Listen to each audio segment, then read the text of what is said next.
Why did I get a ping?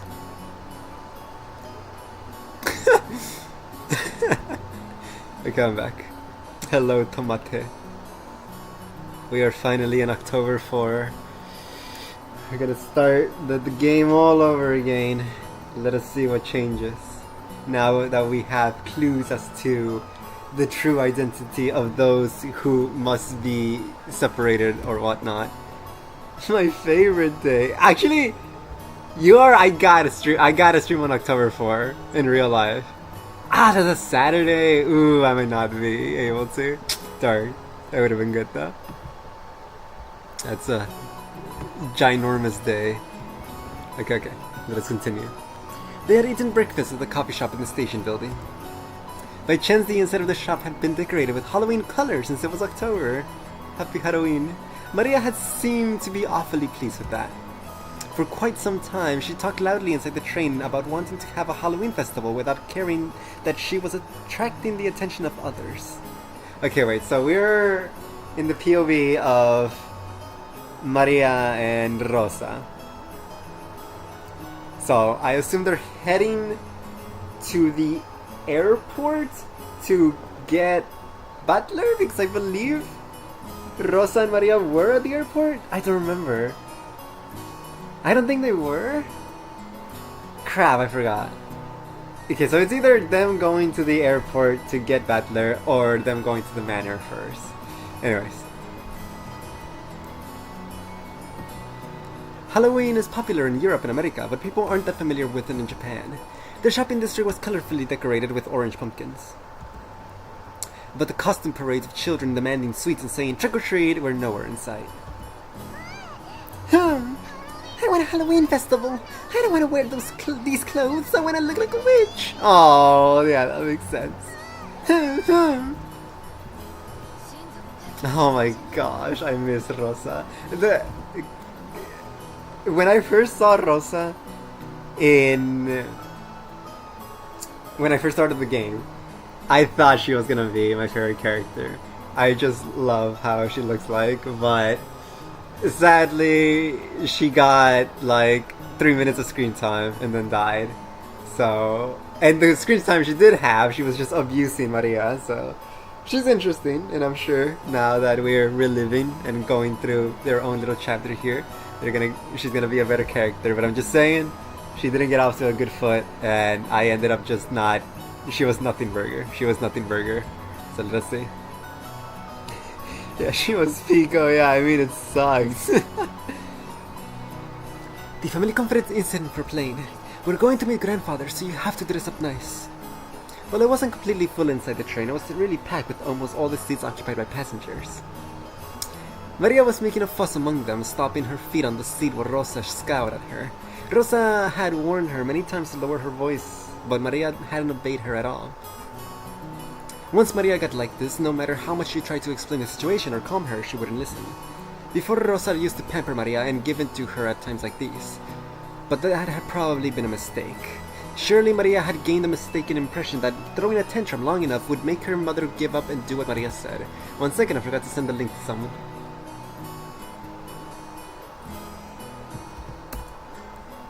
I'm back. Rosa had realized the error with the help of an educational book, and since then she'd hardened the part of her heart that wanted to pamper her beloved daughter. Her mutual understanding with Maria began to grow weaker and weaker, and she began to get discouraged by her own powerlessness more and more often. Halloween, Halloween! If you don't give me sweets, I'll play a prank! I don't have any sweets to give you. We just ate breakfast. If you don't give me sweets, I'll play a prank. If you don't give me sweets, I'll play a prank. A stout old woman who was sitting nearby as Maria stomped her feet picked the candy out of her handbag and held it out to Maria. Oh. I got a sweet. Look, Mama. Happy Halloween. Ooh. Ooh, ow, I don't like this dude. I don't like, not just because of the yelling, it's so embarrassing. The old lady was just being nice and cringe. Okay. Hey Maria, you can't just accept sweets from strangers, right? Give it back. Oh, don't worry about it. She's such a spirited young lady. How old is she? Maybe there was no malice in the old woman's words. However, Rosa seemed to find the remark extremely humiliating. Can we skip this? Maria, haven't I always told you not to accept sweets from strangers? She gave it to me. No, it's mine. Rosa's seen Bod Watcher skip 300 hours? Is that an actual thing? Do people not like Maria? I mean, I'm understanding, like, with George, people don't like him. I just think it's kind of nothing burger. With Rosa, I don't know, I don't get good vibes. I gotta make the tier list. Rosa being a good mom, saving Maria from the Halloween candy razor blade my family always told me about. You're so right. We should appreciate Maria more. I mean, Rosa. I mean, no. Wow, did I mistake the names? I was right, and then I said never mind. They're both. Whatever. Let us continue. Let go of it. How many times do I have to tell you to do what Mama says? It's mine.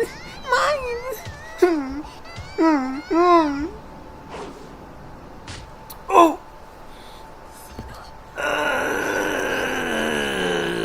Dude. Okay. Alright. Don't I always tell you not to say Rosa reflectively hit Maria violently on her cheek. In a flash, Maria started crying loudly. Rosa immediately took the candy from Maria's hand and pushed it back towards the dumbfounded old woman sitting next to them. That's so embarrassing, dude. I can't do this. I'm not strong enough. Please, do not just give sweets to my daughter. I'm so sorry. Breathing heavily, Rosa once again held the candy out to the old woman. After getting flustered about what she should say for a few moments, perhaps the old woman realized that her actions may have troubled this parent and child, and she accepted the candy back, apologizing.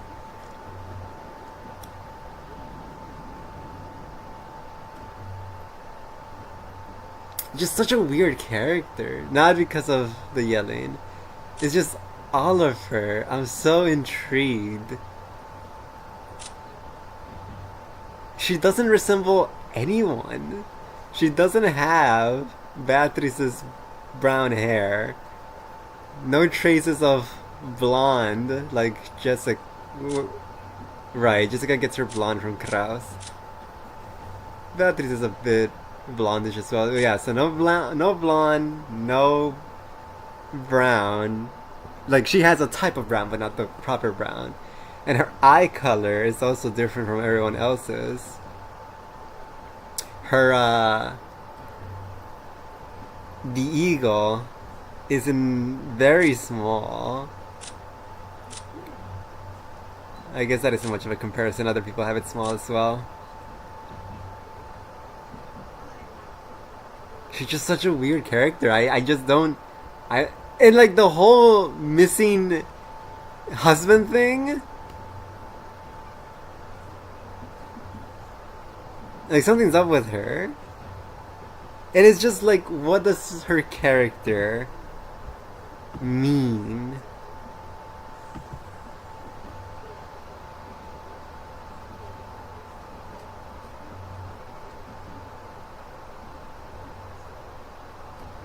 She's just odd, very odd. I'm very happy she's getting her own chapter. I want to dissect her. After that, Rosa finally took notice of her surroundings. Her daughter's clothes were all messed up. She was crying and shouting with her nose dripping, and there were many dumbfounded passengers watching them. Except for the sound of the train running, the interior was completely silent.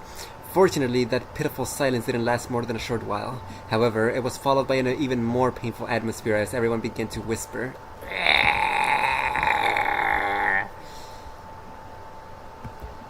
What? I just opened the channel. That gif is horrendous. Maria shouted, cried, kicked, and stomped her feet as usual, paying no heed to the people sitting around her. Impulsively, Rosa tried to slap her again. Whoa, dude! German noise, come on now, be quiet, simmer down. But she noticed the cold eyes of the people in the train and couldn't.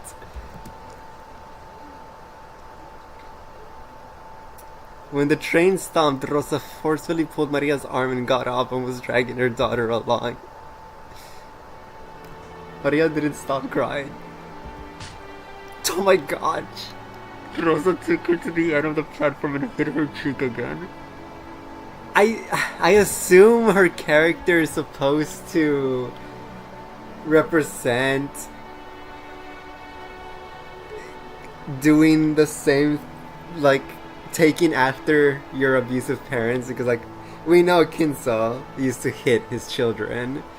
So, and it seems like Natsuhi, Kraus, Eva, well, I should just say Kraus and Eva didn't take after Kinso in that sense. We haven't heard of Kraus or Eva mistreating George physically. Obviously, they're both very hard mentally on their children. But Rosa's the only one that took up Kinso's way of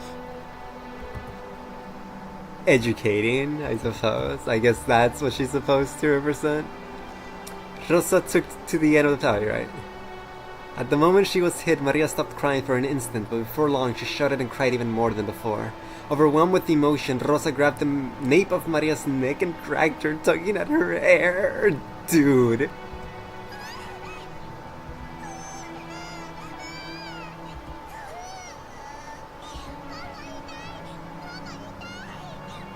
I can't. This is a lot.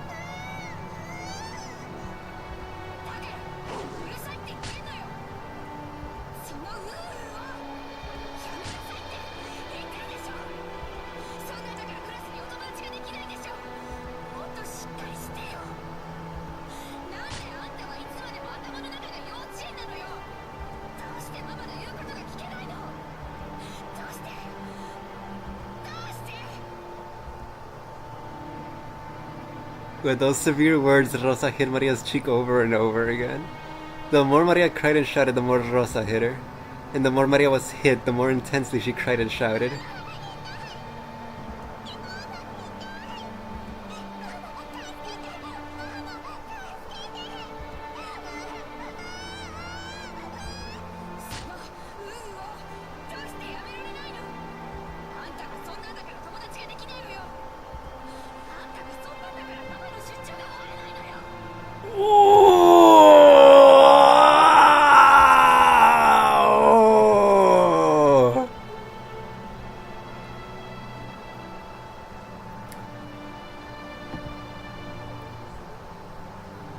I see. So he genuinely did leave them. I don't think he's on a business trip. Interesting.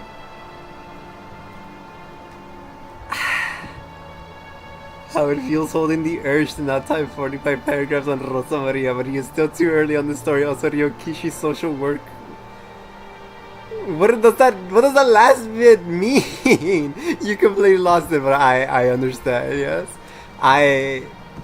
I'm very curious to see. I'm very curious what's going on here.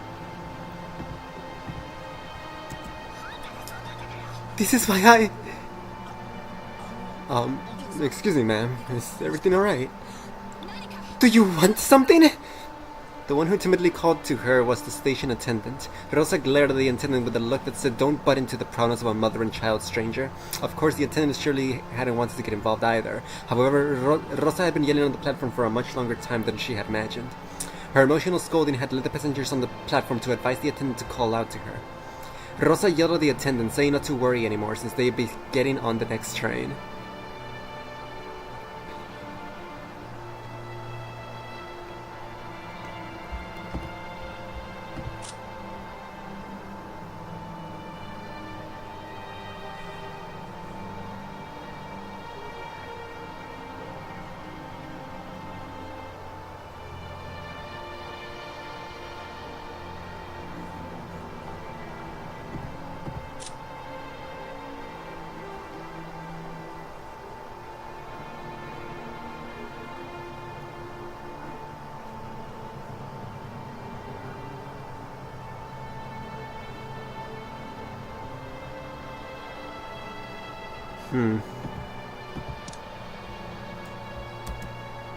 And then finally, or rather for the second time, she noticed the passengers on the platform staring at her from the distance. Rosa sweat slightly and felt a breeze make her sweat go cold, tormenting her. Maria still kept on crying, shielding her own head. Of course, if this beating continued, she'd probably keep crying indefinitely.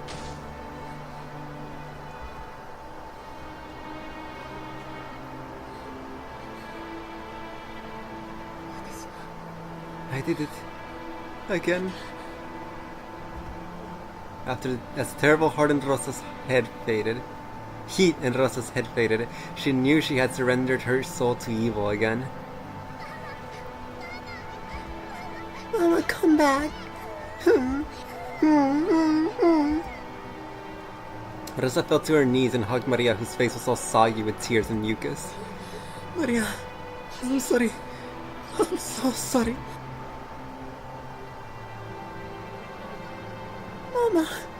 Mama, welcome back. Welcome back. Finally, Maria realized that her mother was her mother again. She clung to her mother's body and cried, burying her face in her mother's chest. Forgive your bad mama. Forgive your bad mama. I am so sorry. Please don't hate your mama. I'm just fine. I won't hate Mama. Mama was only being possessed by the bad witch again. But you came back, so I'm just fine. Yeah, that's right. Mama was just being possessed by the evil witch again. I'm sorry. I'm so sorry. For a long time, the two of them hugged each other, asking for and sharing words of forgiveness. After a while, they calmed down and both moved back at the same time. Maria's face and Rosa's face were both deep red after crying their eyes out. Do you want to have a Halloween festival, Maria? Yeah. I wanted to show those pumpkin marshmallows to George Johnny-san and George Johnny-chan. Oh. This is too cruel. This is too cruel. But I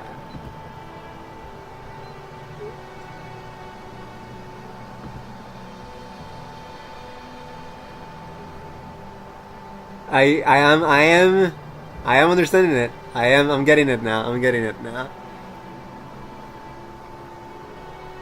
it.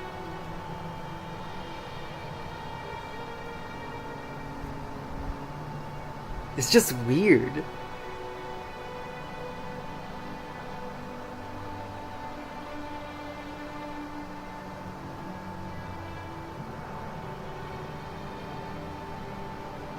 It's very odd. It's very odd what's happening. Like, they need their own chapters, because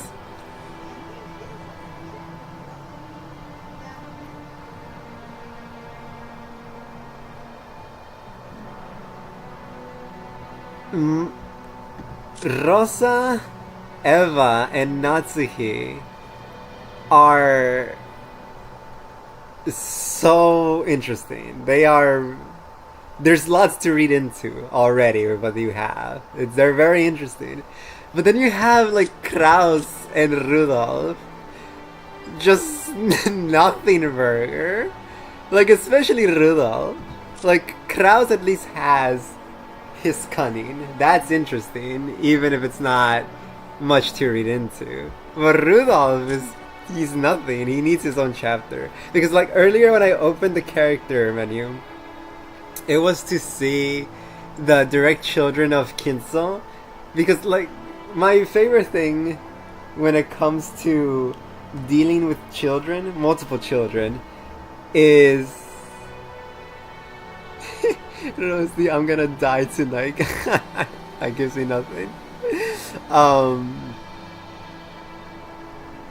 When it comes to a character having children, a very fun thing that I like doing is not that I like doing, but that I like noticing if the author does, is when they make each of the children run one bit and then die. When they have each of the children inherit a part of the parent. Like, each children represents an aspect of the parent. Like how the children of Dio in JoJo, each one represents something of Dio, right? You get the gist. So I opened the character menu earlier because I saw that they made sense. Like, I am assuming that they're all children of Beatrice. Like, I think that is very obvious to me. Maybe, like, somehow it could be no, but, like, look at their hairs, right? Anyways, I am assuming they are related to Beatrice in some way. So, Kraus clearly inherited Beatrice's cunning. He is very smart and he plans 2 steps ahead. Like, when the whole family was cornering him, it was him who had the ace up the sleeve, right? Eva very clearly inherited her cruelty, just getting satisfaction from putting other people down or mocking them. And to me, Rosa has inherited her wrath is the wrong word, but just her anger when Beatrice gets angry, right? We've seen that a bit. And even now, after the scene, it's even more like symbolic with the bad witch has taken over, right? She inherited Beatrice's anger, but tries to keep it down. But earlier when I opened the character menu, I didn't say anything. I just stared at it, thinking in my head, and closed it because this guy ruined everything. I don't see his connection to Beatrice at all. What did this guy inherit? So, because of Rudolph is why I didn't say anything. It ruins the whole bit. So it's just interesting. Like, Battler got the short end of the stick. These two are nothing burger. These two suck, bollocks. They're at the bottom of my tier list. Battler's goated though. He took the good genes. So it's interesting. Anyways, that was like a whole other tangent that I didn't mean to go on to. The most recent scene we just saw with Rosa just made her already much more interesting because now it makes more sense. Like, I this whole time I was confused, but now I get it. Her actions come from her being the youngest child out of the siblings. She is very much, she's the last one people look at, right? Like Kraus, Eva, and Rudolph are very established people and important. Rosa has a company that is barely afloat, a husband who left her, and she also has the youngest child. So all of these things, it's like she has an inferiority complex, I'm gonna assume.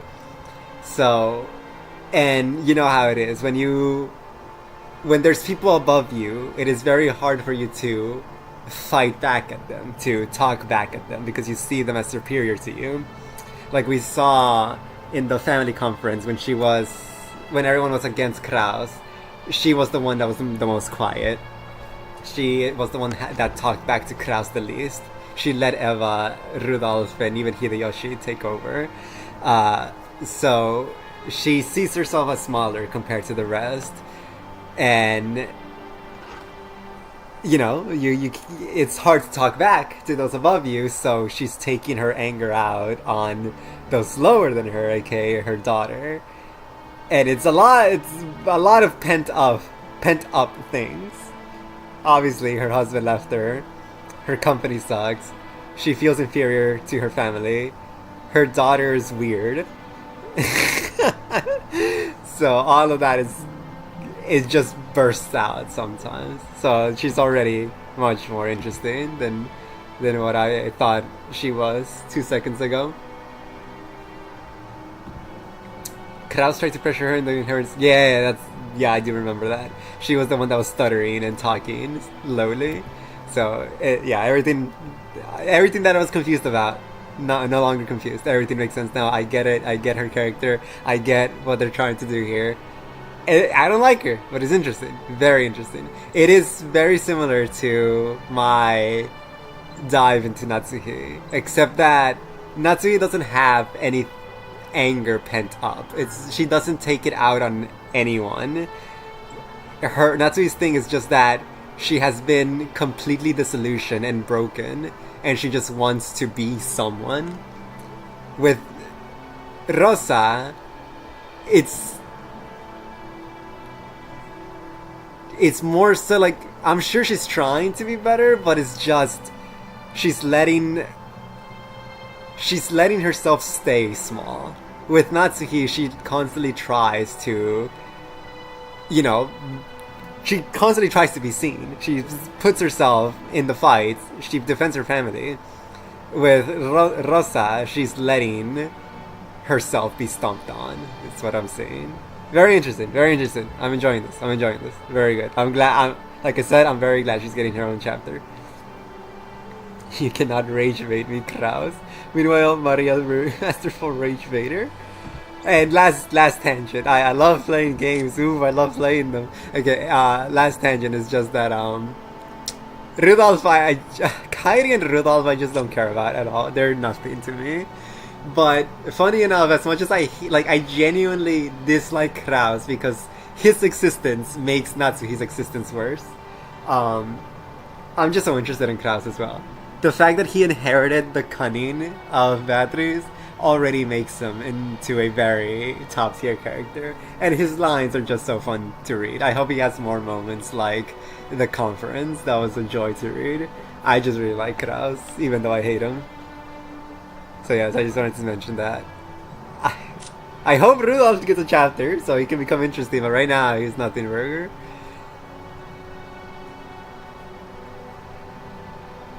Okay, mini tier list. Kumasawa, Goda, Genji.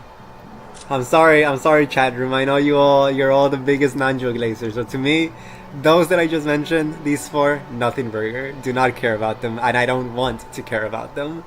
Kanon and Shannon, very interesting. Like middle of the road. They are the middle tier. Like I don't like them. I don't hate them. They're just they have very potential to become very interesting, and they're hiding things. But to me, I just don't think much about them. Maria, that's a top tier. I really like her, and I think her whole of being very connected to Beatrice is very interesting. But I don't think there's much that her character can go. I don't think there's much room for growth, but we'll see. So I think she's also middle of the road, but I do like her more than the servants. Rosa, top tier in terms of Maria, top tier horse gambit save. Okay, here's the thing. It's like I'm judging these characters on two bases. I like them, and do I think they have potential?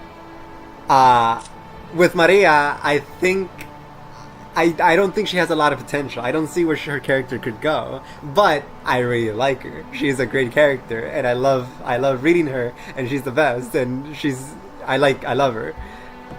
Rosa, that's the opposite. I don't like her as a character, but I think she has astronomical potential for growing and for being able to read upon. So I'm very excited. I hope this chapter's long. I hope she gets a lot of exposition. Very interesting. Badger, obviously, I like him, and I think he's the protagonist. He's gonna get lots of growth, and he's gonna become unbelievably goated. Kairi, I don't care about her. I don't like her. I don't want to care about her. Bottom tier. Rudolph, I don't care about her. I don't really want to care about him, but I want him to become a character. I want him to get a chapter. I want him to be something, but at this point, I don't care about him. George, I think he's nothing burger. I got nothing to say. Nothing burger. Same with Hideyoshi. Nothing burger. Actually, Hideyoshi is like 1 inch above George. It's just that he's fun. He's a fun character. I think his whole business thing is interesting, but I just don't really care about him. Eva, high tier in all aspects. Beatrice, I'm still analyzing her. She's the best character to read, and I think she's gonna blow me away. Kinso, high tier in all aspects, a joy to read, a joy of his existence. He's great. I want to know more about him. Top tier. It's funny that it's kind of like this already is a tier list. All the ones that I don't really care about are at the bottom, and then all my favorites are at the top. Because again, Kraus, top tier as well. I think I want him to have more moments. I hate him, but I want him to have many more moments. I hope he gets more time to shine. I really like him. I mean, I don't gotta say anything about these two, right? Anyways, that's my tier list. Great. I love playing games. Nanjo and Maria would play Fortnite together. Maria would be cracked. Not a single character in Umineko is important since nothing ever happens in Umineko. That is true. I'm just wasting my time.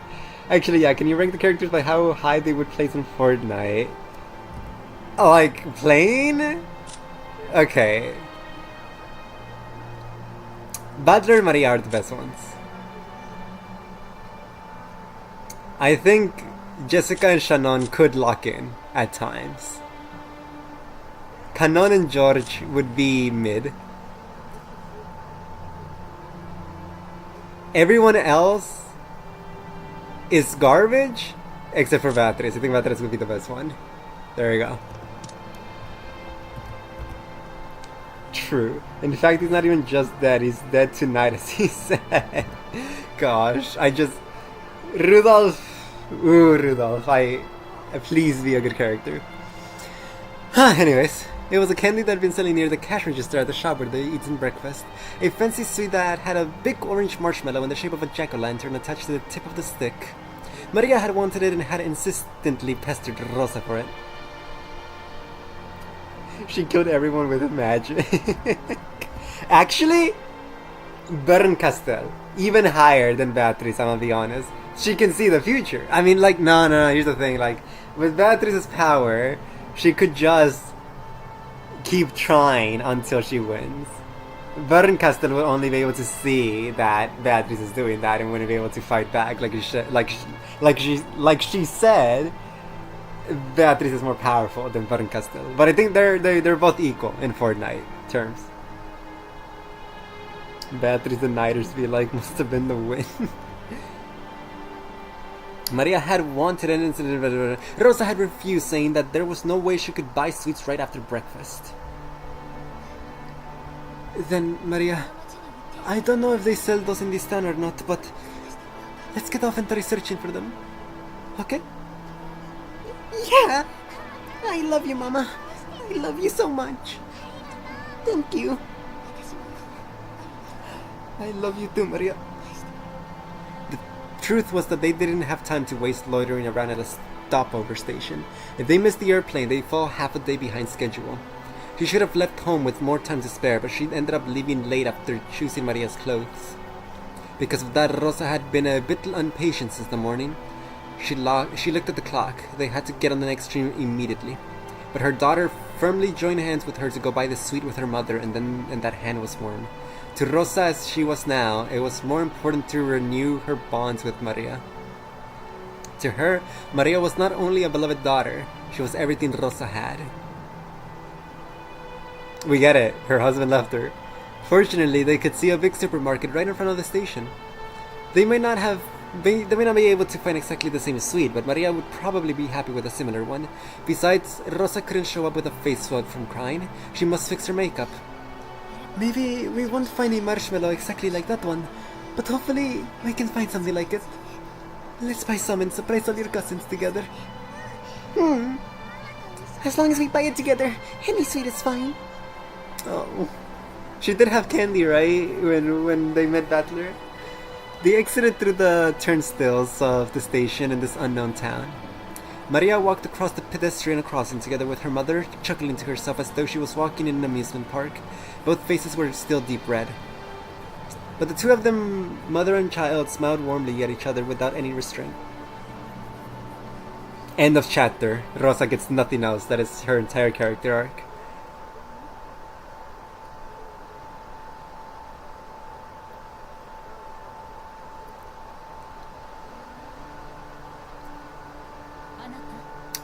Okay. Humorous, very funny that I was right, that that was the end of that scene. It's disappointed. I hope she gets more time, but we have Peak on screen, so I'm not disappointed. Immediately forgotten. Meanwhile, Battler. That candy is phenomenal. Also, oh, I see. She has the candy in the emote. He made this for you. Thank you, Ryokishio7. Okay. Was that one image when you gotta sit up and lock in and listen to her life-changing lines? Here we go. Dear, what are you doing in a place like this? Ooh, double peak. Okay. Oh, it's you. It's nothing. I just find this place and place to think. All of our preparations for today have been completed. Why don't we have some tea and relax while we wait? Forgive me. I'm always making you handle such troublesome matters. Please, rely on me even more. I am your wife. Naturally, I'm grateful to have you always coming to my aid. That's precisely why I'm able to devote myself to my work. I understand. I understand about your work. And the topic of father's inheritance, right?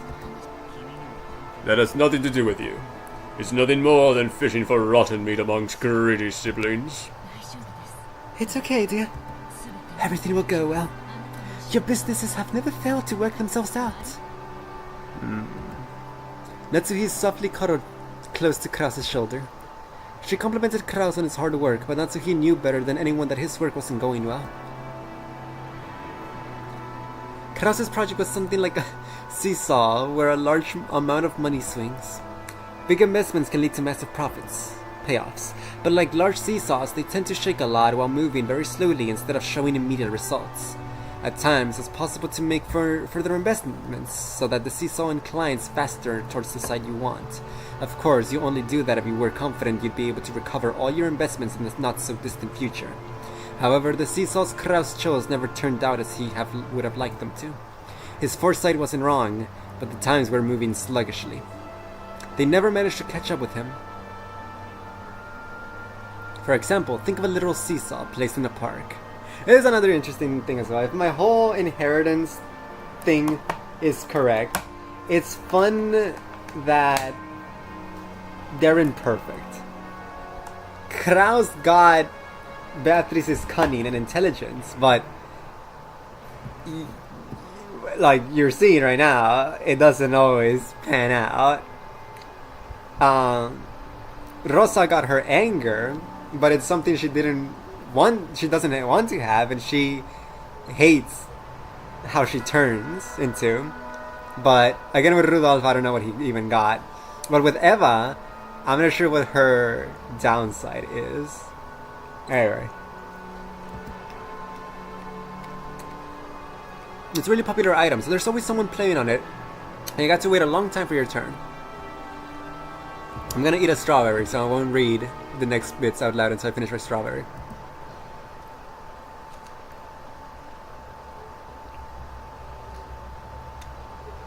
Mm-hmm.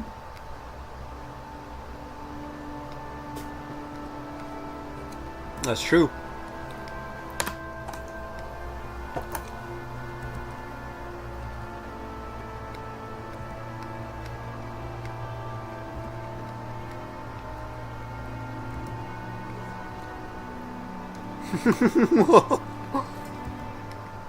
I like that line.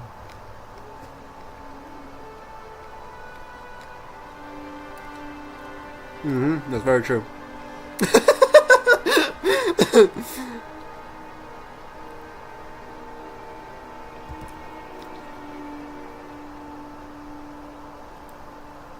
Okay, that one is actually interesting. That one's actually interesting.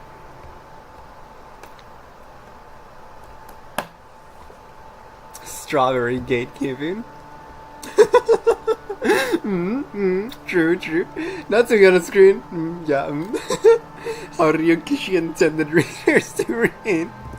Just nodding. Oh, and you gotta shake your head when bad things are happening. Like when Rosa is smacking Maria. Just so everyone knows that you don't agree with it. Anyways, this is actually interesting. He ended up longingly gazing from a distance at someone else having fun on the seesaw. Once again. That's already giving more depth to Krause's character. But who? What was he? He's the first child. What was he longing at? Who was he seeing at? This should be a line for the other siblings looking at Krause's success.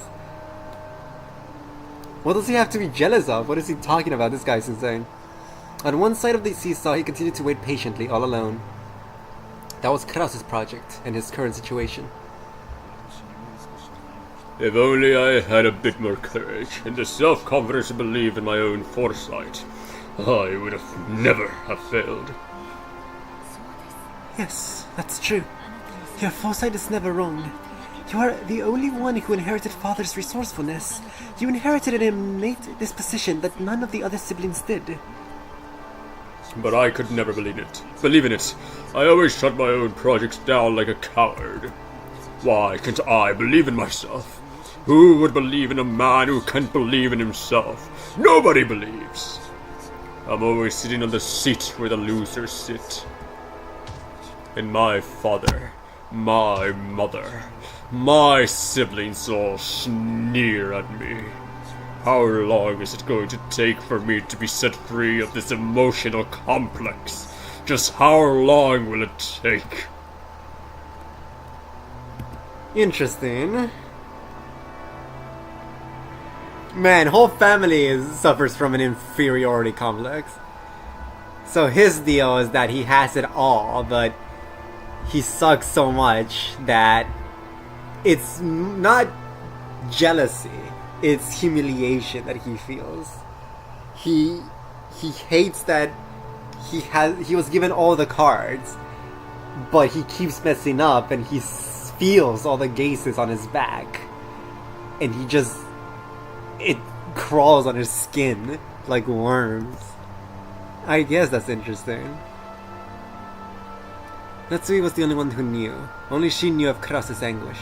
As the eldest son of the Ushinomiya family, who would soon be forced to bear an immense responsibility, he couldn't open his pain heart to anyone, and was always getting compared to his father's great enterprises. I made preparations concerning all other matters so that you will be able to devote your attention entirely to the family conference. Yes, everything else has been seen to. Thank you. Will there be any problems dealing with father? No. Genji and Dr. Nanjo are on our side. I'll never allow those greedy siblings to make contact with father.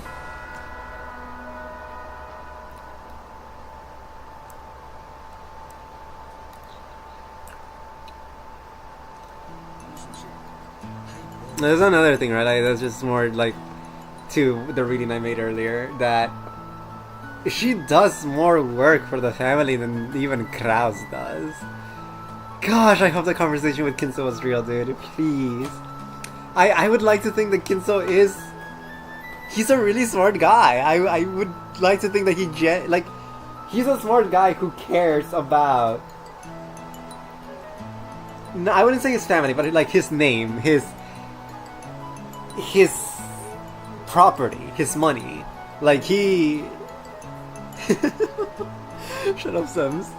His crap!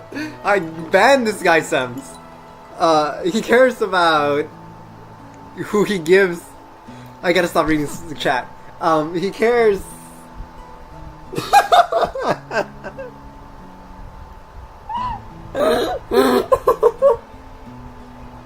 I'm done. I don't care anymore. Hello, go there. Yes, please leave it to me. I'm anxious to put my skills to work for that annual job. In the kitchen, multicolored ingredients were gathered and the preliminary arrangements were promptly being started. Even though it was still morning, the ingredients for dinner were already in saucepans. You probably shouldn't. I'm looking. Okay. Even though it was still morning, the ingredients for dinner were... Normally, you had to deal with several assorted matters, but on the day of the family conference, you could... Togoda was originally a chef. This was surely the greatest gala occasion of the whole year. Yes, dinner will become steak. I want to look out of it. It's already anxiously waiting for tonight in the refrigerator. Please be sure to look forward to dinner. It was rare for Goda to be in a good of a mood towards his fellow servants. Goda bragged about being the Ushinomiya family personal chef, and knowing he was considered worthy to display his excellent cooking at the family conference was his greatest honor. Understood. I will leave everything to you. Also, is Kumasawa there? Kumasawa-san, it happens to see her, never she's not there. Perhaps she went to get things ready in the guest house. I hate him, so I'm giving him a bad voice. She loafing around again. No, it is fine. Please continue with your work. Yes, leave everything to me, Goda. I hope he dies again already. Genji placed the telephone back in the receiver lightly. Genji sighed once again, thinking of Kumasawa, who had probably hidden again, even though things were this busy. And the audacious Goda, who only felt like doing anything on a day when he could show off. Excuse me. The preparations for all the rooms in the guest house are complete. We received instructions from a lady to prepare a room for 4 people so that the children can spend the night together. So, what shall we do? Well, your hatred is totally just unjustified. It has nothing to do with me. There's no way. I mean, I already hate him, right? Because of the way he acted towards Shannon and the other servants. And his... How did he die? He died in the guest house, right? Like, he should have died with the stake of envy. Because he was envious of all the servants and all that. I just don't like him as a character. But then you came along as well, Sims. Now I hate him even more. I hear Butler-sama will be coming for the first time in 6 years. Presumably Milady wants to stay up to date into the night with her 3 cousins. Cute. That's really cute. Make the preparations. You do not need to tell Madame.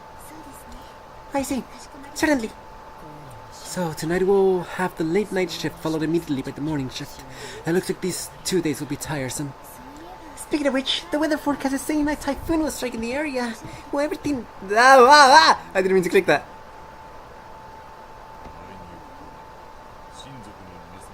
Well, everything will be alright. Assuming the typhoon didn't stray too far from his course, and may affect the boat ride back for the family members. The family conference schedule might be extended until Monday or Tuesday. Our task may be a long and tiring one, but I earnestly ask that you take care not to make any blunders. Shannon, remain calm and do not panic. See, now this guy, on the other hand, he's nothing burger, but I do like him. Kanon, be sure to greet our guests in a sociable manner. Yes! I'll be careful. I'll be careful. Today we must conduct ourselves in a manner suitable for a very important guest. See to it that you make no blunders. We understand. All guests who visit here are important. Kanon, in the truest sense. We will be receiving a very important guest today. Make sure that you are prepared. Yes, sir. Shannon, is something the matter? You seem to be uneasy. Do you have some prior engagement at this time? Huh? No, it's nothing. My apologies. Nissan, important guests will be arriving today. Detach yourself from your private life. I don't know. What do you mean by private life? As Shannon blushed just a bit, she turned her gaze away from the clock. Was it about time for the airplane carrying the family to arrive at Mijima? She tried to hide the fact that her upcoming long-awaited reunion with George was making her heart race, but Kanona, who stood beside her, seemed to see right through her.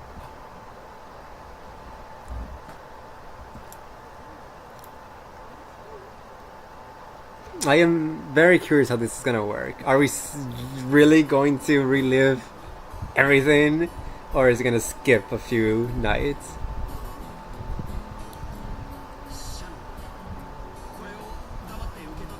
Shannon, please don't say a word and accept this. Inside a bathroom stall, George was practicing something over and over. Oh, okay. Something over and over, taking out a small velvet box hidden in his pocket like a quick-draw desert gunman. That's not it. Shannon likes men who are more. Ah! Hello, Lilium. You must get out now. You must depart immediately. Thank you for stopping by, though. I shall await for them to say something else.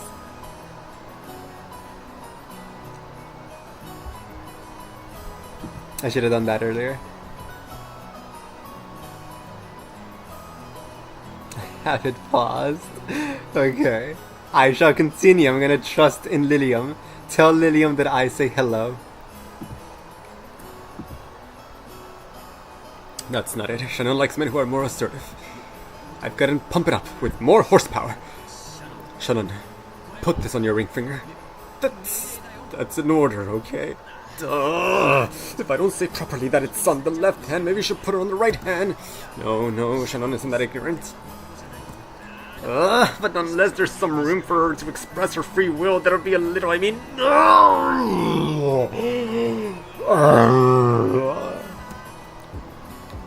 As he crossed his arms muttering, someone knocked on the door.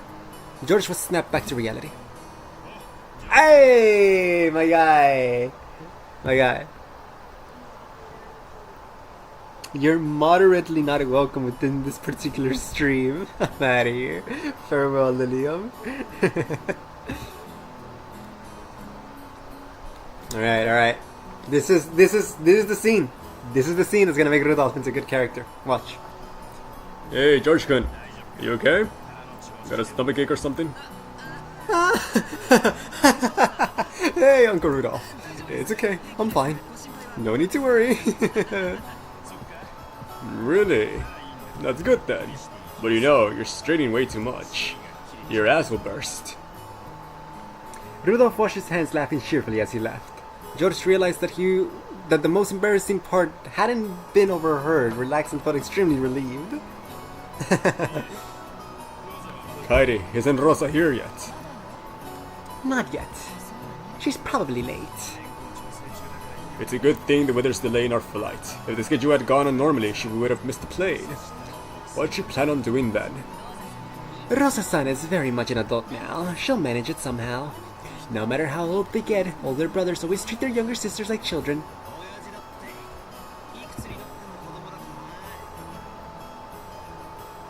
I have my hands up right now in the cinema pose. Goat is back. The goat is back. Of course, not always a kid no matter how old he gets. What do you say? If I'm a kid, then I'll make you a baby. Come on, Butler-chan, up you go! Stop it! That tickles! Hey, stop! You look more like two bratty friends than a father and son. Look, she's here. Oh, if it isn't Rosa-san! Maria-chan, long time no see. Long time no see. Oh. Maria, shouldn't that be it's good to see you again? Great Hideyoshi-san properly. It's good to see you again. There you go. Well said. How about some candy as a reward? Oh? Huh? Where'd I put it?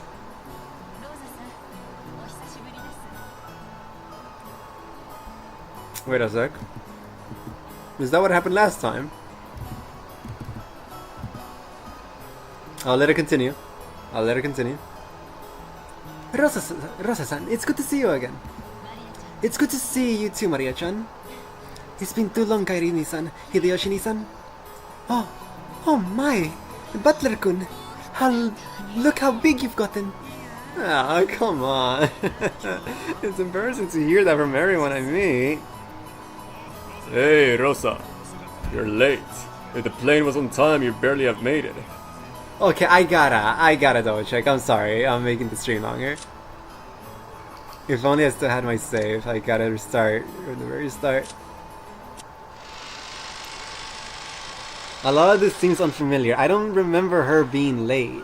If anything, Butler was the one that was late. And I also remember Hideyoshi having the candy.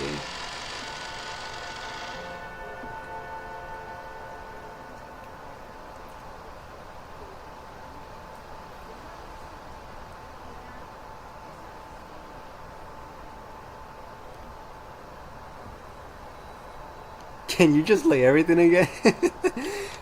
You got it. With our new info. Like now with our new info, we can get the good ending in episode 1. You're so right.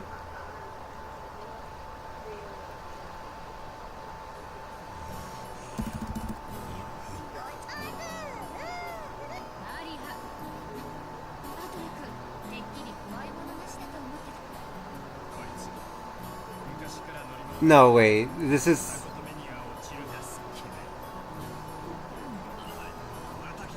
No, wait. Let me continue. Nobody tell me if I'm on the right path or not. Just let me struggle. Yeah, I know. I'm too far ahead. I think, at least. Like, I could be wrong.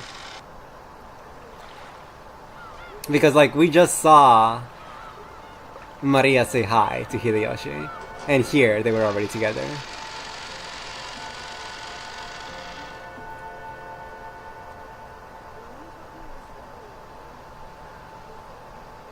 Grrr, I gotta go through all this again.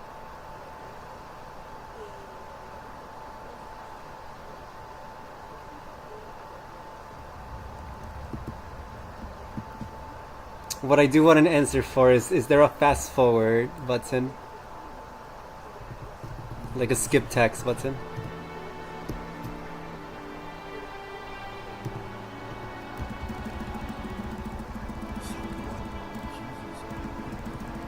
Control? Yep, thank you, Jules. You're the best. You are officially the best, Ruby Tomatoling. Sems has been dethroned. How do I skip this one? No!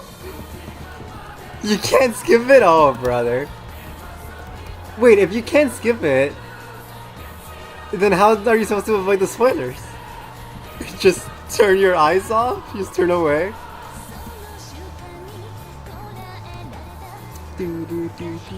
I try to escape now.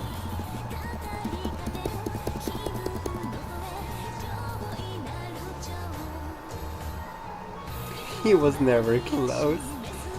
There's an option to say, well, too late now.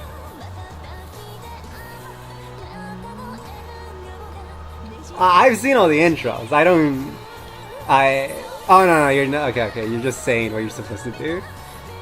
I mean, I guess that's a good way. You can close your eyes and listen to the music. I don't want to skip the intro! Every time I boot up the game, I look at it because the song's good and it puts me in the mood. It's like an anime opening. Like right now I wanted to skip it because I already saw it. But with the first time, I don't know. You're all crazy.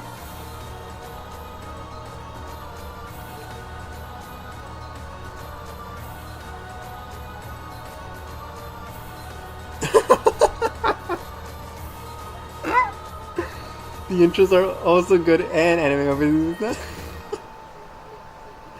And it's funny, keep doing it. I just look. I don't get any spoilers from these. I'm not that type of person. I'm not intuitive enough to get spoiled without context. Because I'm not that type of person. You could show me a dead body in the intro, and I would not think it's a spoiler. I just think it was a thing they did for the intro. Yeah, we know. Okay, I'll shut up. I'm trying to make it concrete that I'm not getting spoiled.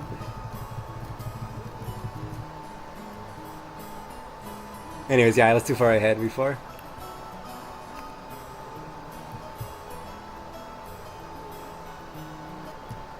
Okay. This will explain everything. Watch.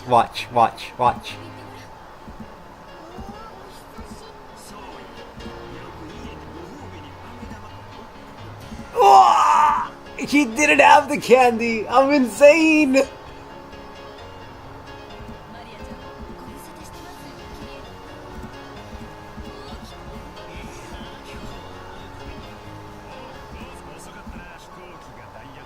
Crap, it is the same thing! Oh, I wasn't saying thank you all for keeping quiet. That was humorous. What? I was... Ooh, man.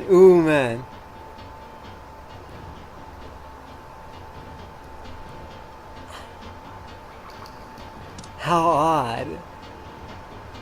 So it's just the same? I thought it was gonna be like something...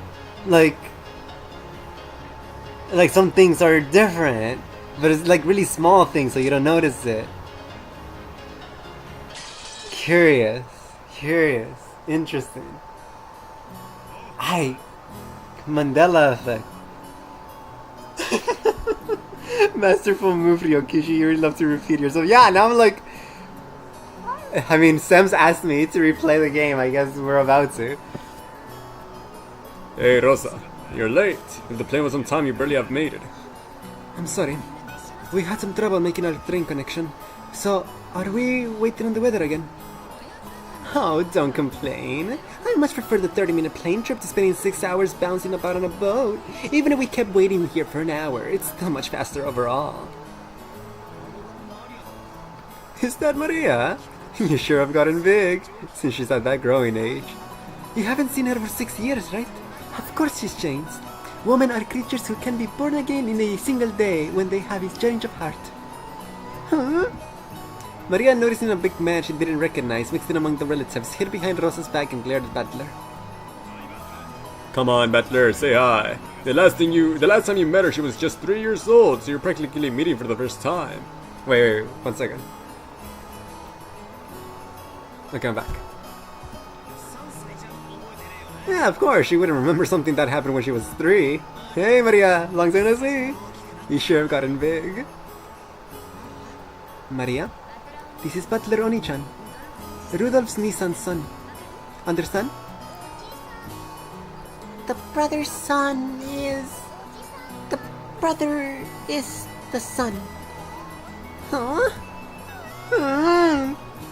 She was obviously on her guard. After all, it was hardly surprising that she'd been scared of a large guy like Butler suddenly started speaking frankly to her. Butler noticed that as well and thought of various ways he might approach her. Then he spotted the candy she had in her hand. It was the jack-o'-lantern sweet Rosa had bought for her. Wait, let me double check this one. Real quick, let me double check this one. I'm onto him. I don't remember that candy.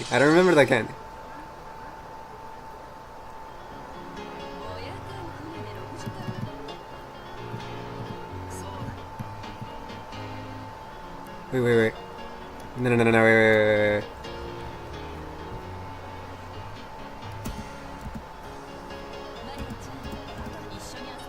Okay, this is already different. Wait, no, wait.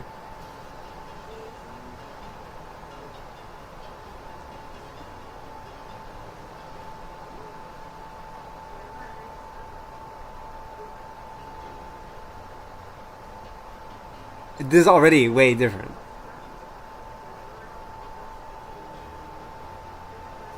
all of this didn't happen.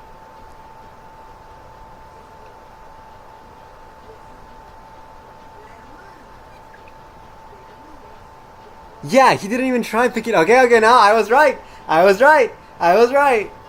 Like, what? I'm so mad at myself that I noticed things that didn't happen right before. Shut up. Shut up. Shut up.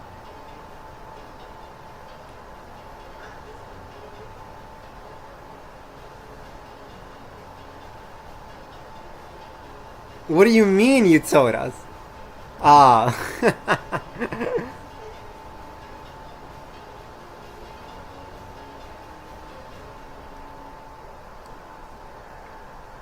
This is so different.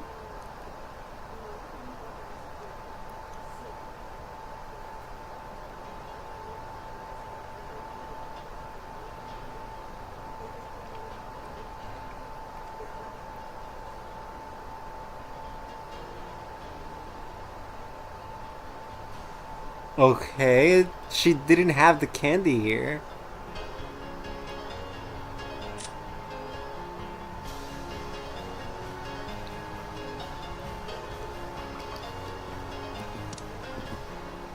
The candy was what tipped me off. I didn't remember that.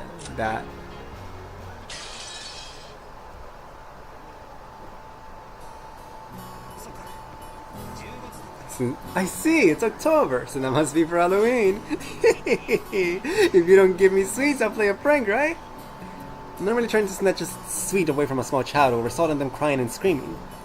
The adults seemed dubious about Battler's tactics, but Maria looked unexpectedly pleased, her face splitting into a wide grin.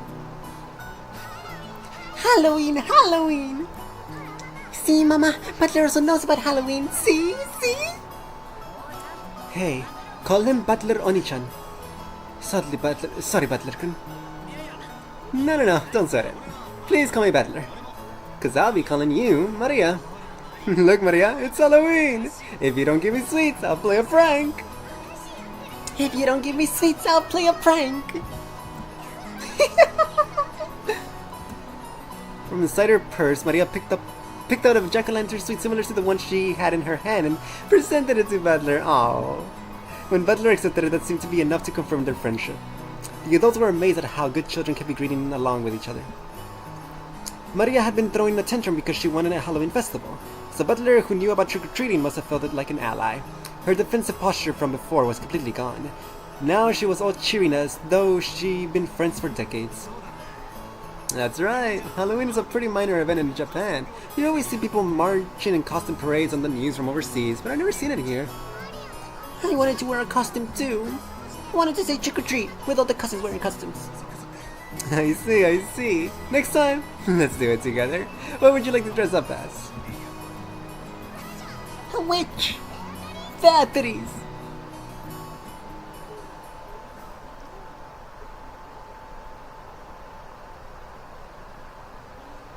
Okay, so we are skipping a lot ahead. And the scenes that we were living are very different. Eating another strawberry.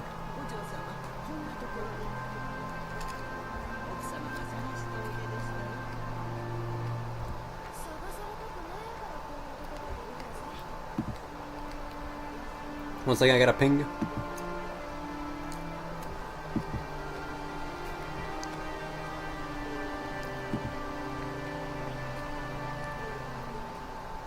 Back. I'm here because I don't want to be found. Anyway, I'm sure she just wants to scold me like, it's your appearance alright and watch your language. Oh, without a doubt. You know, when the day of the family conference comes, I want to start thinking about the Switch for some reason. I always start thinking about the Switch for some reason. Oh? And why might that be? The family conference is the day when everyone related to grandfather gathers. I hear that this time, even Butler's gonna be coming after 6 years. What if, just like that, some relative who hasn't shown themselves for several decades suddenly shows up? That's what I'm always thinking about. Oh. Could a relative like that exist? I mean, Beatrice-sama. Nobody knows her background. Could she be grandfather's mistress from long ago? What if one of her descendants suddenly appears and tells us to return the gold we were given or something? Oh, Kraus-sama and the others will probably discuss the master's inheritance problem this year too. Once they get so fired up talking about the witch's gold, one could hardly be surprised if that witch herself were to show up, yes?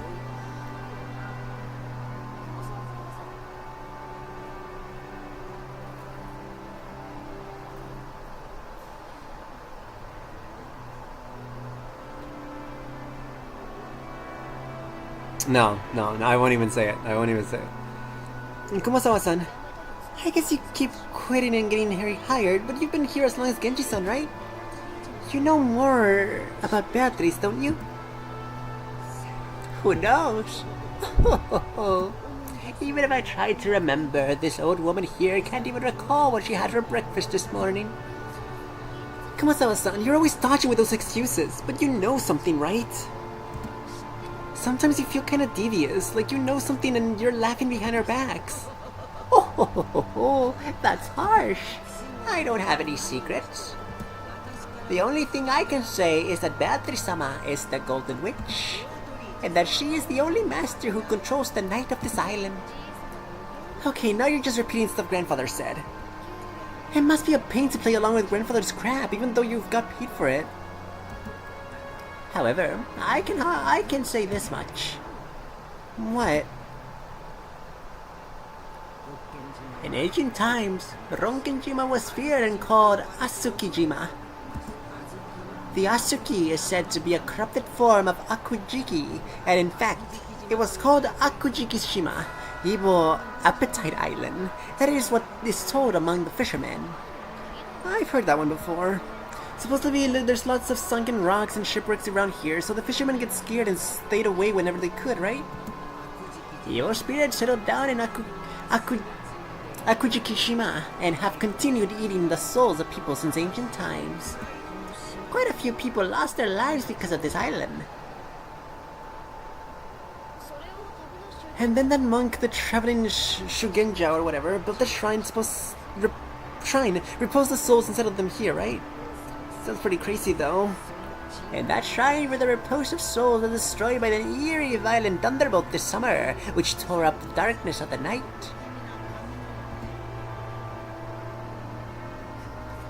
Kumasawa-san, you really like those stories. Okay, sure, it'll be pretty creepy if a thunderbolt took out the shrine, but well, it was so worn out from the start. Maybe it just got washed away by some big wave.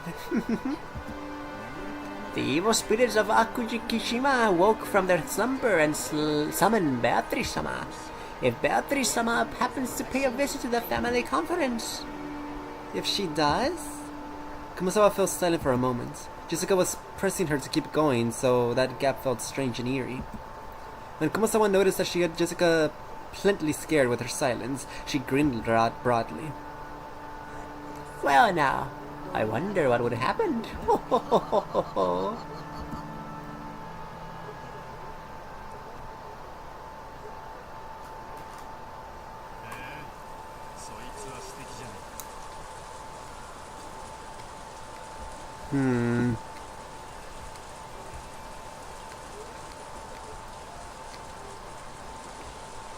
I like this.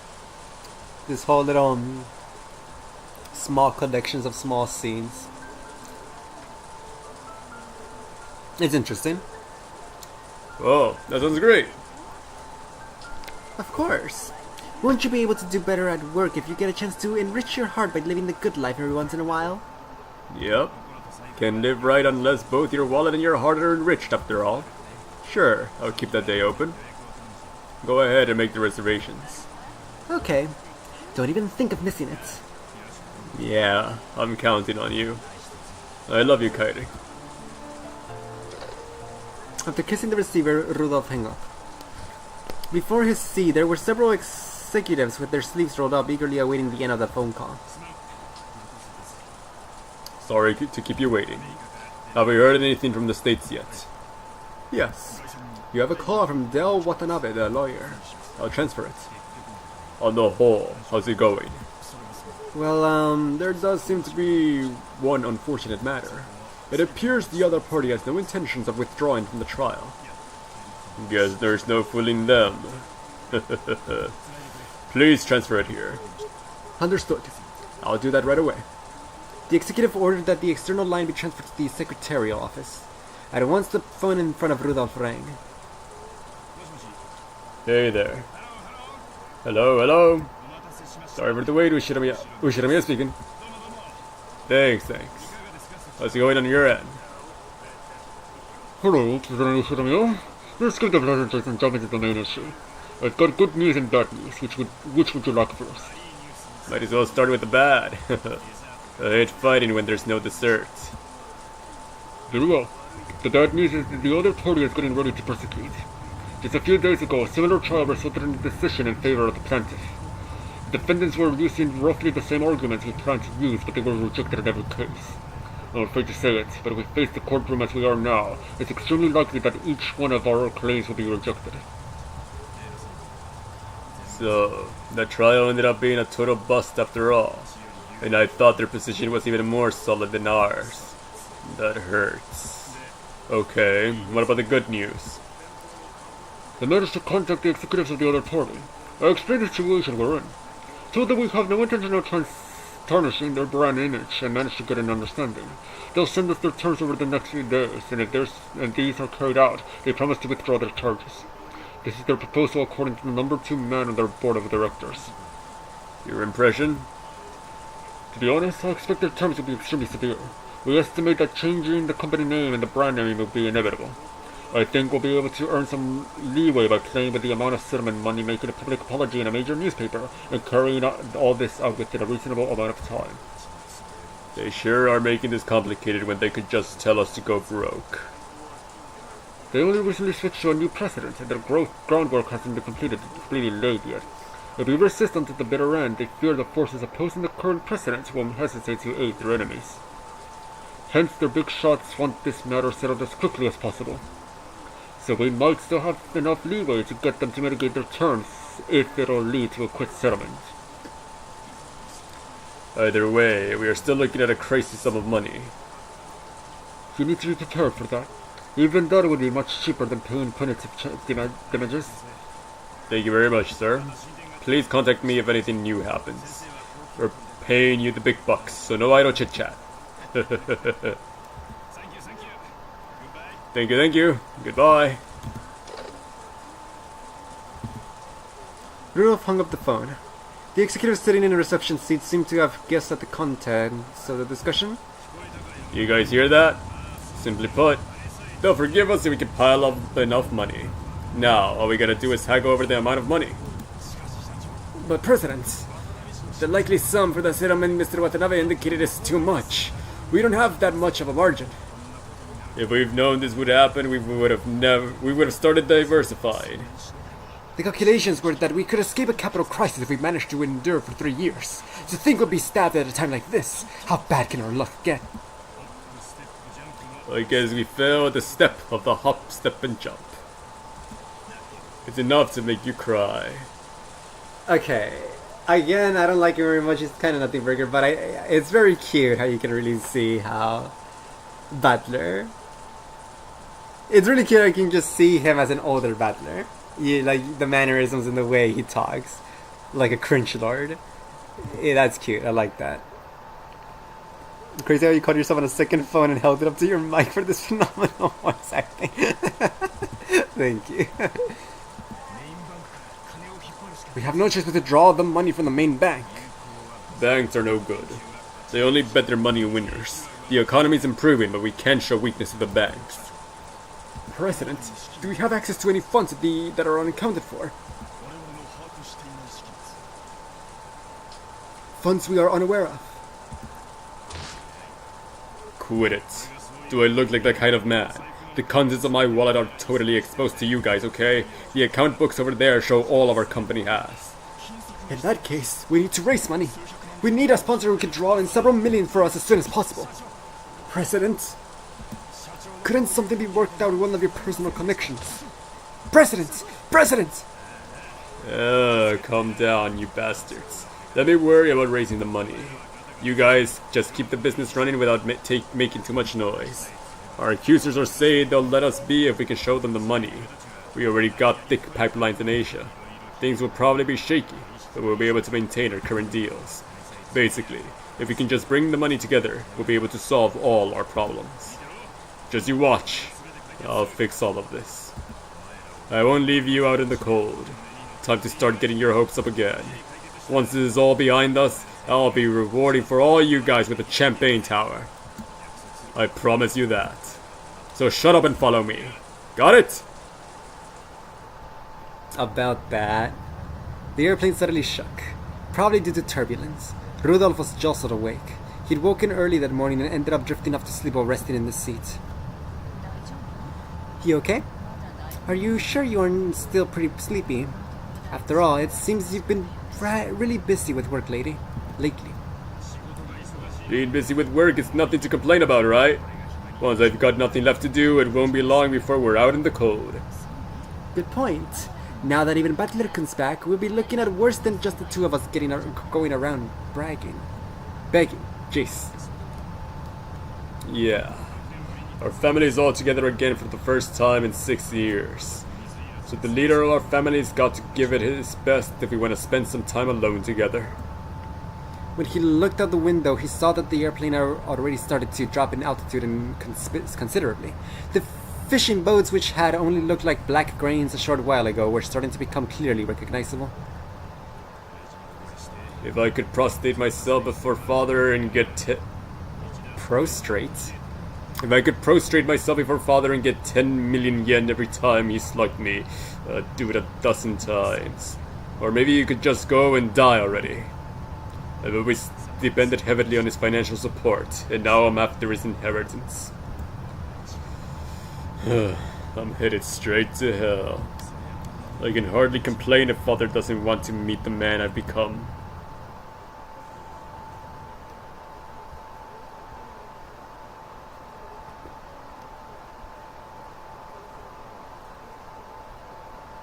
Oh boy.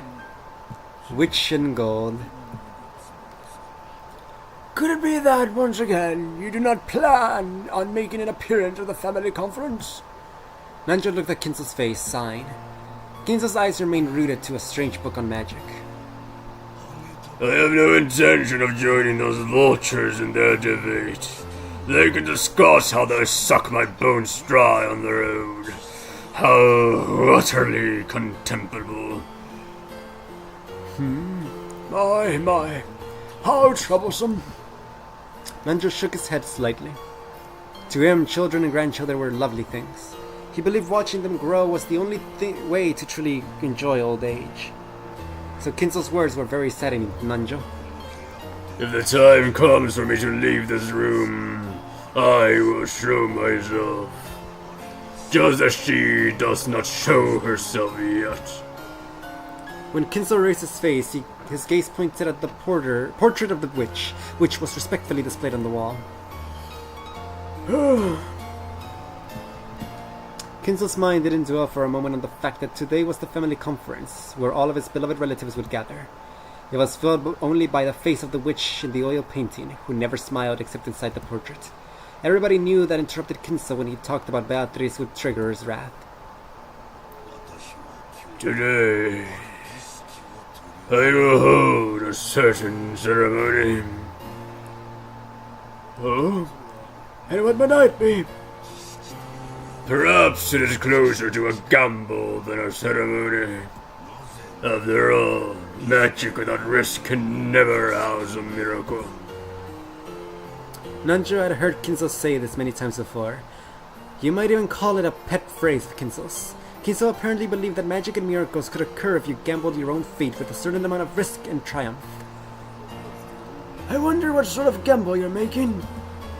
As the man who was once called the Golden Gambler, and who's now so old he might pass on at any time, this should be well worth watching. I see. So the secret ritual I have developed after much research appears to be nothing more than a gamble to one unversed in magic such as you. Very well. If I have faith in miracles and win, you will see clearly on this day that all my research did bear fruit, despite it seeming to be little more than the product of my eccentricity. If you win, it will all end just as you have already seen. As nothing more than the eccentricity of an old man who might live this world at any time.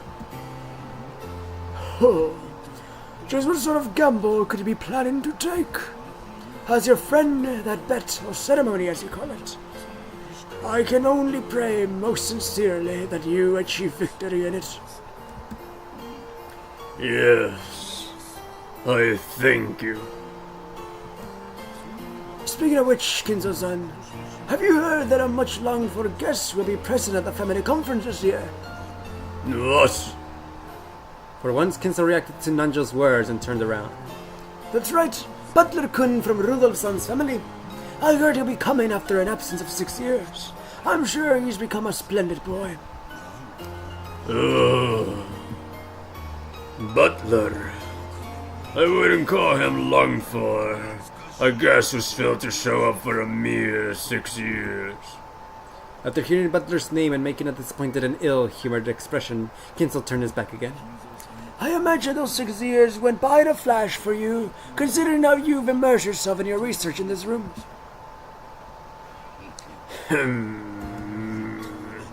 However, we might actually receive a visit from a truly longed-for guest.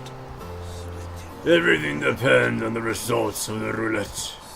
The roulette has already started to spin. Will it be rouge or noir? Tonight, let us enjoy ourselves as we see what kind of miracle the roulette will show us. The payoffs are large, and I don't intend to lose. Beatrice, accept my bet. At that time, the telephone on the table rang. The piercing sound seemed to irritate Kinso, and he picked up the receiver to preserve the silence as much as he could. What is it? I am busy. Danger speaking. Everyone has arrived. What of it? Just serve them some tea or something. Certainly. I will do so. Kinso hung up the phone rudely, looking at that Nanjo's side yet again and shifted his attention outside the window. As he is now, I doubt Kinso would pay any heed to any sort of guest. Could any guest possibly make Kinso come out when the time comes, as he said? Kinso had a single person in mind, but that was a guest who certainly wouldn't appear. Nanjo stared at the witch at the portrait with her impassive expression, unable to decide whether she was smiling or sad, and they gazed up at the lead-colored sky.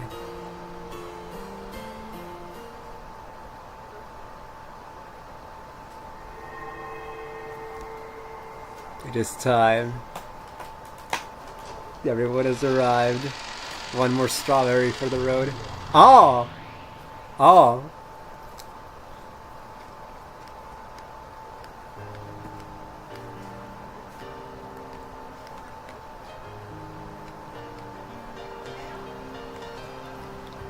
I'm chewing.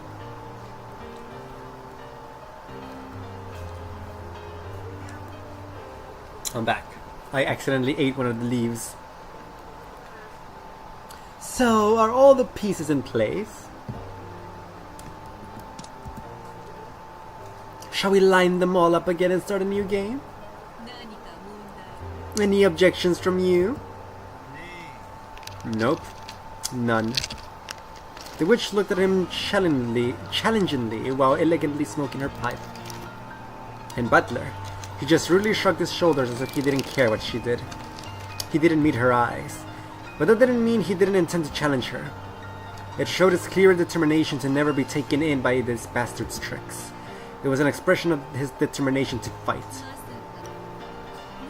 Don't tell me you're jumping into this without a plan. I don't even know how you'll make your first move, so I got no plans or anything. Go ahead and move first. Naturally, I'll do so. How shall I break down your defenses? How many moves will it take to checkmate you? This is where you'll see me at my finest. No matter what moves you come at me, with, I won't allow it. I won't believe in you. As long as I stand my ground on that point, I won't lose. And that means this game's built in a way that makes it impossible for you to win. Perhaps you're right. However, I'm the one who decides how many times we'll hold this game. You repeat it over and over again until I win and you acknowledge your defeat. See? In other words, this is torture. An eternal torment that shall continue until you surrender to me. I shall go on endlessly until you acknowledge me and the existence of witches. Then I'll play your game endlessly, as many times as it takes, until you run out of patience. I never lost in a test of stubbornness. Oh, did a certain witch plant that idea in you? Very well. I'm tired of listening to you ramble. Come on, get this started. Then, let us begin. I already know all of your moves. A defense doesn't amount to much if the plan behind it is known. Don't think you'll be able to defy me with the same moves. Beatrice, I've got just one thing to say before we start. What is it? Go ahead and say whatever you want. But when it comes to whether I believe or not, that is something I'll decide for myself. No matter how impressive this magic of yours is, my soul won't yield to you. You think this is torture for me? You're wrong. Then what else could it be? This is torture for you. Someday, you'll surrender to me and give up. Until then, you'll be tormented over and over again. How amusing. What an entertaining metaphor. Torture when we torment each other. Yes, truly amusing. Come, shall we begin that torture? Who should I be a battler? Cool. He did the pointing pose.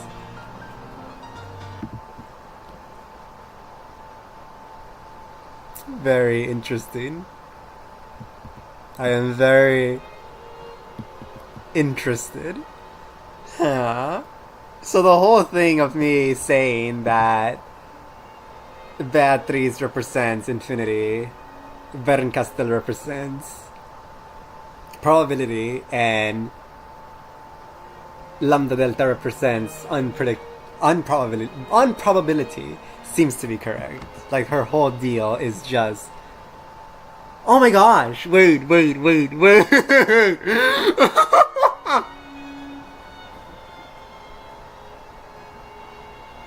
Each of the three witches represent a sphere of the Divine Comedy.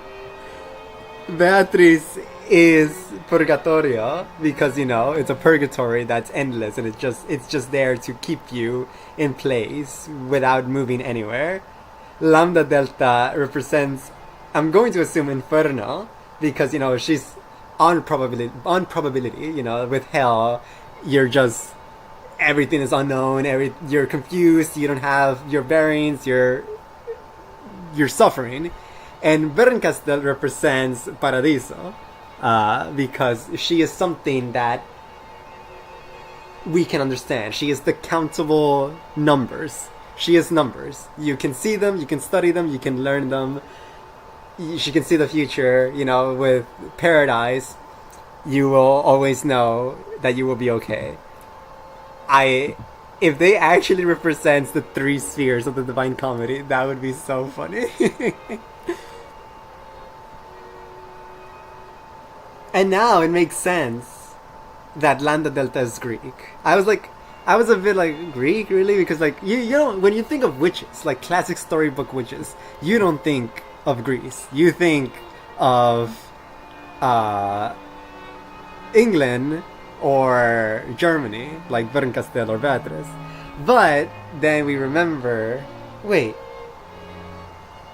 No, never mind. I discard that thought. Let me look it up. I forget if Dante was Italian or Greek. What was his last name? Alagiri? Alighieri. He was Italian, never mind. I thought he was Greek. Yeah, he was Italian. So I guess Lambda Delta being Greek still is kinda an odd choice, but like, it's an odd choice to the simple-minded. Because you don't really associate Greek witches with your classical pointy-hatted witch. But Greek folklore has a lot of witches as well. Like I said last year. Every year, the relatives visiting Rokkenjima would let out a sigh of admiration at the rose garden that first greeted them. They would stop there to chat about the rose's beauty and how well they were blooming that year. Okay, so I'm sorry. Okay, so obviously we're dealing with Beatriz because this is Purgatorio. Bernkastel is actively helping us because she is paradise. So when is Lambda Delta gonna show up if she's hell? She's gonna show up when we get the bad ending again. I wonder, because like, starting in the middle is weird. Like, you would think that you would start in Inferno first and then go to Purgatorio and then Paradiso. So I'm going to assume that once like we break free of Purgatorio, we're going to end up in Inferno now because Beatriz is gonna get mad or something and put us there. I don't know. We'll see. I'm just my eyes have opened to this now new thought process, and it's very fun, and I enjoy it. Aware. And they will stop there to chat about the rose's beauty and how well they were blooming this year. In the midst of all this, they were as a single unhealthy rose, and Maria became overwhelmed with dejection at his condition. But George used his quick wits, and saying that everything could be fine if they took care of this poor thing, marked it with a candy wrapper and immediately restored Maria's good mood. One sec, BRB. One more strawberry and to read a DM I got.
I'm back, sorry I lied, I ate like 6 strawberries.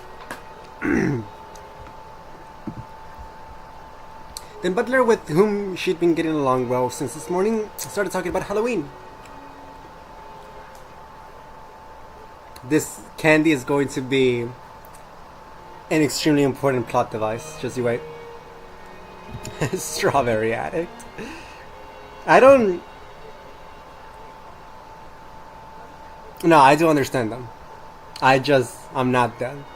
The people that don't like strawberries because some are sour, I'm like, Nah, sour and sweet strawberries, all of them are great. I consume them all, inhale them. This was such a favorite topic of Maria that she had been playing around energetically again. To Maria, that marshmallow jack-o'-lantern candy brought by her mother was probably the greatest sort of treasure. They seemed to have bought several, and she demanded a trick-or-treat from every person she met, giving them candy instead of the other way around. Oh! I wonder why Maria likes Halloween so much. I always figured it was a pretty unfamiliar event for the Japanese. Well, it's a kids' festival where they get to parade around in costumes, right? It can be fun to play around in an outfit that's different than usual. I think there's a slightly deeper cause behind it. After all, she is the witch, Maria-chan. Come to think of it, when we were at the airport, didn't Maria say that if she was gonna wear a costume, it'd be a witch? Does she like witches? Yes, she Loves them. So much that it becomes a problem. Hey, it's not that bad. You expect kids at that age to love fantastical stuff like that.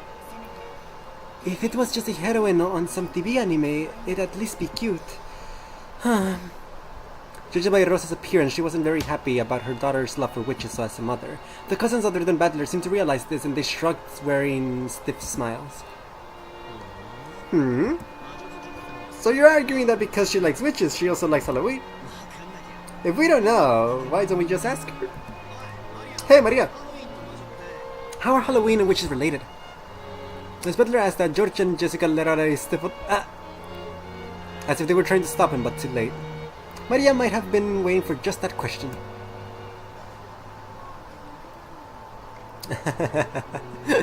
After beaming for an instant, her expression turned a little mean, as if to say, "You're totally clueless, aren't you?" It was the face of a hobbyist who'd been ticked off by an outsider saying something stupid about their favorite subject. That's Ruby! That's Ruby! That's Ruby when you ask him anything about Umineko! Holy cow! To the Celts, the changing strength of the sun over the course of a year signified its birth, its growing up period, its aging and death, and then its revival. I get it. In spring, the weak, warm sun starts to grow up and get hot. And then it gradually gets weaker and worn out. Sort of makes sense to think of it as the sun living out an entire life. Yes. So they thought that at the end of October, the sun died, was laid to rest in the land of the dead, and was then revived at the winter solstice. And the name they gave to the last day of their year was when the sun ended its one lifespan and died, was Samhain, and they celebrated them. It's an interesting idea to think that the sun is revived on the day of the winter solstice, when the daylight hours start to grow longer again. It's a case that makes it clear how much the ancient regarded the sun as sacred. I see. So what does that have to do with witches? It seemed that my casual urging forward had slightly infuriated Maria. She glared at me with eyes that told me to shut up while she explained. Maria seemed to be having a blast as she talked, so I decided not to interrupt. In the interval between October and November, life and death become the closest they ever will. The Celts believed that during this time, the world of the living grew closer to the world of the dead and otherworldly beings, and many of those living in the other world would come to visit. It was like the Bon Festival in Japan. At the time, people believed that souls returning to the physical world would go into the people's houses or possess people and do bad things. So in order to avoid them, they performed rituals. One of those was to imitate creepy monsters and scare the souls back, which was apparently a way to avoid being possessed. Boo! That part became a festival, which turned into a costume parade. You really know a lot, don't you, Maria? Ain't that the truth? Even I never knew Halloween had such a history. But where did the whole trick-or-treat thing come from? Her knowledge was so extensive that the adults suddenly started listening in too. Maria, who was normally treated like the youngest all the time, puffed out her chest with pride. Saying that this was just a kids' discussion, Rosa suggested that the adults go on ahead and set their luggage down in the guest house. But nobody else agreed to go with her, and she let out a heavy sigh. Yeah, loser, L. Trick or treat is just for fun. It has nothing to do with what was originally a Celtic ceremony. That was created later when Christian customs were mixed in. However, I think it's right for Halloween to be that way. According to Maria, the souls of the dead weren't the only ones who visited from the non-human world. There were also spirits with intimate connections to people's everyday life. humans could receive favors from those spirits, so they've managed to gain magnificent blessings, as well as a year's worth of good crops. So basically, Halloween was also a bit of a harvest festival. I get it. Now that you mention it, I guess October is a turning point in all kinds of ways, including with the seasons. Sort of the opposite of April in Japan. Yeah, that might be a good place to mark it. And also, the witches hold a witches' assembly, then called a Sabbath. The witches thank the spirits that gave out blessings of prosperity and reward them. Halloween costume imitates the guests that come from the other side. In other words, you might say giving out candy as a way to show gratitude for the yearly harvest. Just like George Johnny-chan says. So Halloween is a time when those two words intermingle. In other words, it's the most important chance for witches to intermingle with guests from that world. Is that what you're trying to say? Just like Butler says. And you know what? You know what? October is when the power of witches and demons is at its most vigorous and prosperous. I'm sure Beatrice will come. And then we'll eat marshmallow candies together, and she'll bring me to the Golden Land with her. We'll sing magical songs together, learn magic spells together, learn how to draw magic circles together. And then we'll learn the secret of the runes, and now become a great witch with really, really quickly.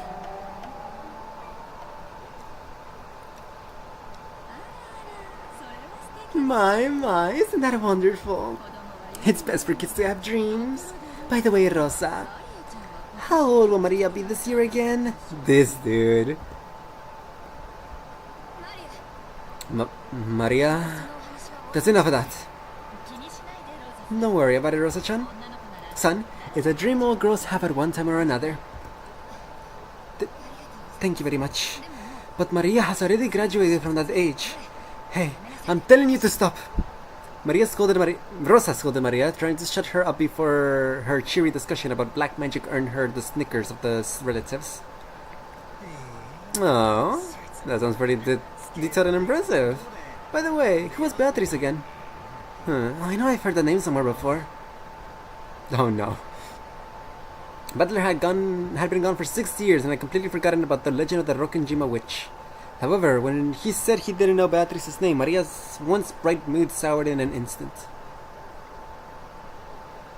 When he saw that, Butler immediately remembered that it was the name of the witch of this island, but the damage had been done. Until Maria's mood improved, she went on and on about many mysterious and fabulous episodes regarding the Golden Witch.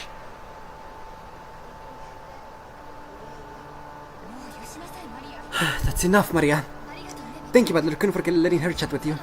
Karan-kun, don't you have work to do? Please leave now. Kota-san, it looks like everyone wants to set down their backs for the time being. Sorry, but could you guide everyone to the guest house? Certainly. Well done, everyone. Allow me to guide you. Then, if you will excuse me. Goda led the relatives and they began to head towards the guest house. They were eager to set down their luggage and take a breather, so they didn't realize that Rosa and Maria weren't coming with them. Oh no. After watching them leave towards the guest house, Rosa's face changed suddenly. She let it go with her hand that had been gripping Maria this whole time. There was a bright red mark there, making it clear how much excessive force she had been using on Maria's slender arm.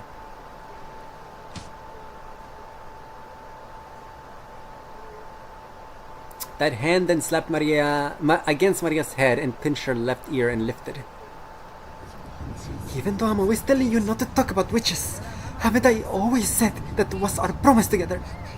Mama, ouch! Mama, ow, ow, ow, ow! You really do like blabbering on about Halloween all the time, don't you? A festival for witches? Who cares about the Celts, black magic, all that idiotic trash? You're 9 years old. 9!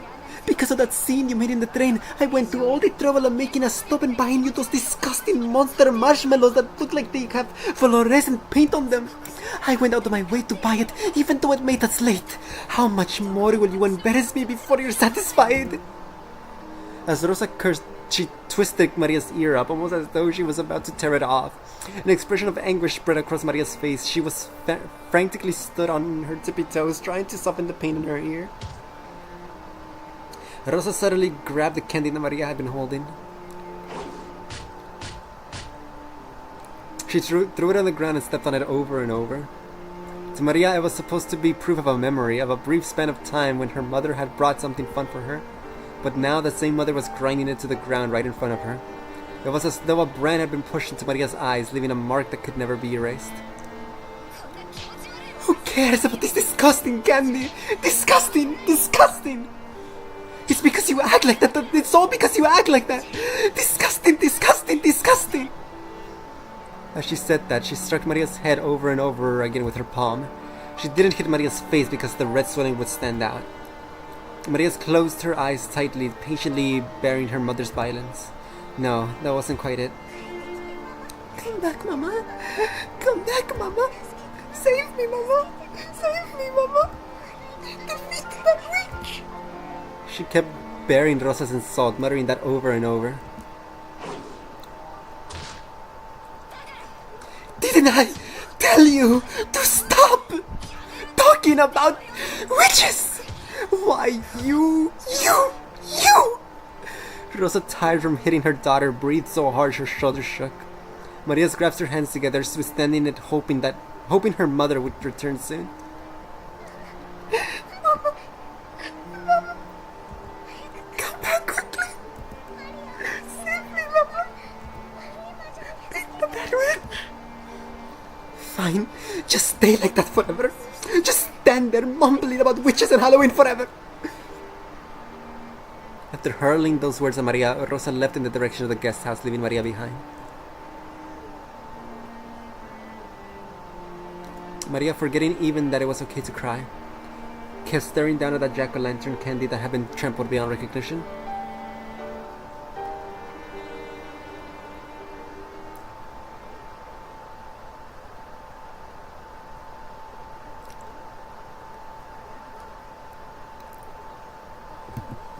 Very interesting.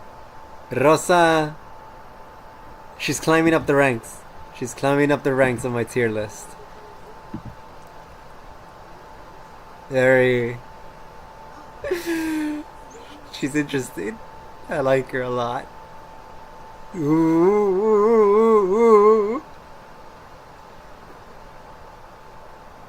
Can't wait, I can't wait, I can't wait. Alright. This shall be the last scene. Whenever it goes back to black and switches scenes, stream shall end for now. Stop with the ooh. It's not. Okay, your mom. Oh, Rosa. Where were you? I'm sorry. The roses were so wonderful. I just... Rosa, set your luggage down quickly and come with us. We're gonna go say hi to Anige. What happened to Maria-chan? Is she still by the flower beds? Yes. It seems she found a rose she likes and insisted that she take care of it, refusing to listen. I decided to let her do what she wants for a while. We sometimes forget that girls have their own little world. Sometimes we have to respect that, right? That's right. Thanks for your concern, Kairi-san. Goda-san, where is our room? I will guide you this way. Allow me to hold your luggage. I'll be fine. I can carry it myself, thank you.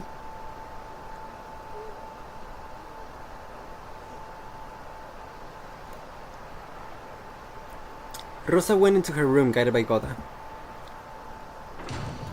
She then closed the door somewhat violently and threw her luggage on top of the bed.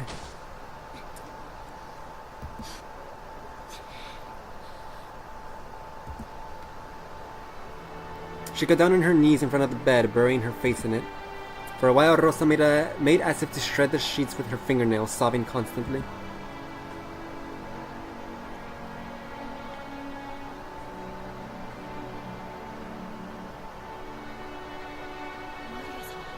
Maria-sama, are you alright? Kanon appeared from behind a thicket from after watching Rosa leave.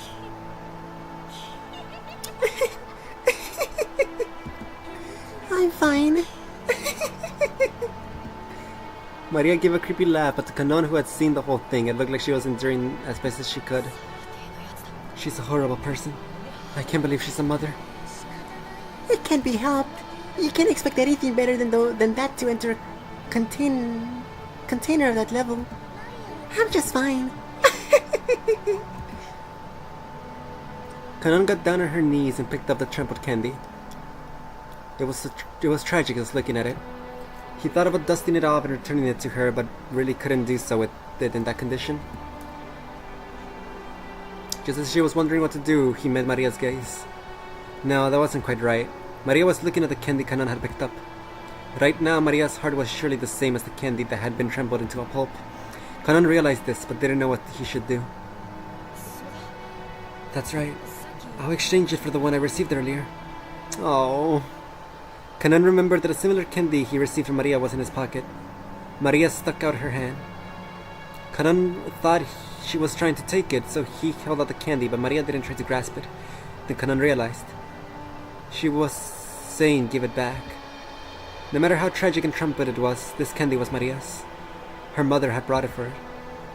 No matter how tragic, it had to be this candy and no other. If only it were intact enough that it could be fixed by dusting it off. Kanon hung his head. Dusting it off is the most I could do. I'm sorry. Kanon held out the miserable-looking candy Maria wanted. She took it and spoke. Thank you. A human can do anything except dust it off, but a witch could restore it to how it once was. It would be easy for Beatrice. Maria-sama, you know about Beatrice-sama? Except for Butler, there was no way anyone related to the Ushiromiya family could have failed to know Beatrice's name. But just now, Maria had bragged about Beatrice to Butler. She had spoken almost as though she was meeting with Beatrice regularly. Kanon felt a sharp pain inside his left hand, which was curled into a fist. In the past, the witch called Beatrice had appeared to tempt him and Shannon. He'd always tried to think of it as a bad dream. However, Shannon insisted that it was definitely a real witch. And then this summer, the shrine to the local Shinto god was hit by lightning, disappearing without a trace over the span of a single night. He knew about Shannon breaking the mirror, and he remembered that as the witch departed, she said she eventually be revived. And now this girl who believed absolutely in Beatrice spoke as though she'd met Beatrice herself. Kanon couldn't suppress a vague sensation of foreboding welling up in her heart. For a while, Maria remained silent, as though she could see into Kanon's heart. Almost as though she was waiting for a memory of Beatrice to be revived. And then she spoke as though it was a fact. You know, I'm friends with Beatrice. I'm even gonna meet her today and play. You're going to play? Yeah, of course we'll play. We're gonna study magic together.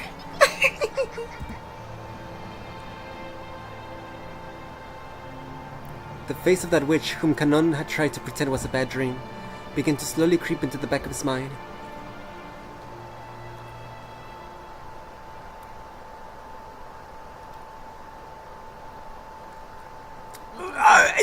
Okay, one more scene. Father says he's extremely busy with his research. Unfortunately, it seems he'll be unable to come down. Come on. We put this conference in our schedules and come all this way out to Ronkenjima during this crazy busy fall season. You'd think that could at least be a bit more sociable. Yeah, seriously. Dr. Nanjo, is it really this research and his mood that are the problem? He isn't already bedridden and unable to get up, right? Well, I wonder. There's not much I can say. Nanjo glared at Natsuhi. It seemed he thought it wasn't his place to speak without first getting Natsuhi's approval. Father's state of health is better than ever. It would be exceedingly rude to call him bedridden. Hey, did you know all six happenings are about Natsuhi? Then I guess stream ain't ending for a while. One sec. Okay. But he only has 3 months left to live, right? Normally wouldn't you expect him to be wasted away, unable to get out of bed? Isn't that right, Dr. Nanjo? For a normal patient, that would probably be the case. But Kenzo-san has extraordinary willpower. Perhaps that willpower has frightened that even the Ripper away. Well, if he's that energetic, then I guess we have little to worry about for the near future, right? Though, if he's got that much spunk, I wish he'd at least come to greet us. Isn't the whole point of this family conference to come and see Dad's face? I'm not even sure why he came now. Don't say that. Oh, that's not his voice. Don't say that. If you were here, you'd complain the whole time about being unable to relax. Shouldn't we celebrate the fact that all of our siblings have gathered this year to spend some time alone?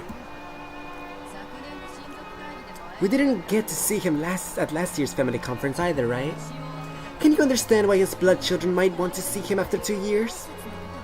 If there's anything you'd like to say in greeting, I will tell him for you. Or, Eva-san, is there something you'd like to discuss with father beyond merely greeting him? Come on, what are you talking about? Jeez. Give it a rest, Eva. That's the reason to forgive us. Eva's just worried about father's condition as his daughter. Please try and understand how she feels. Indeed. Look how quickly you've grown to respect father and that you know how much longer he has to live. Yes, I do believe I understand why you want to see him so much.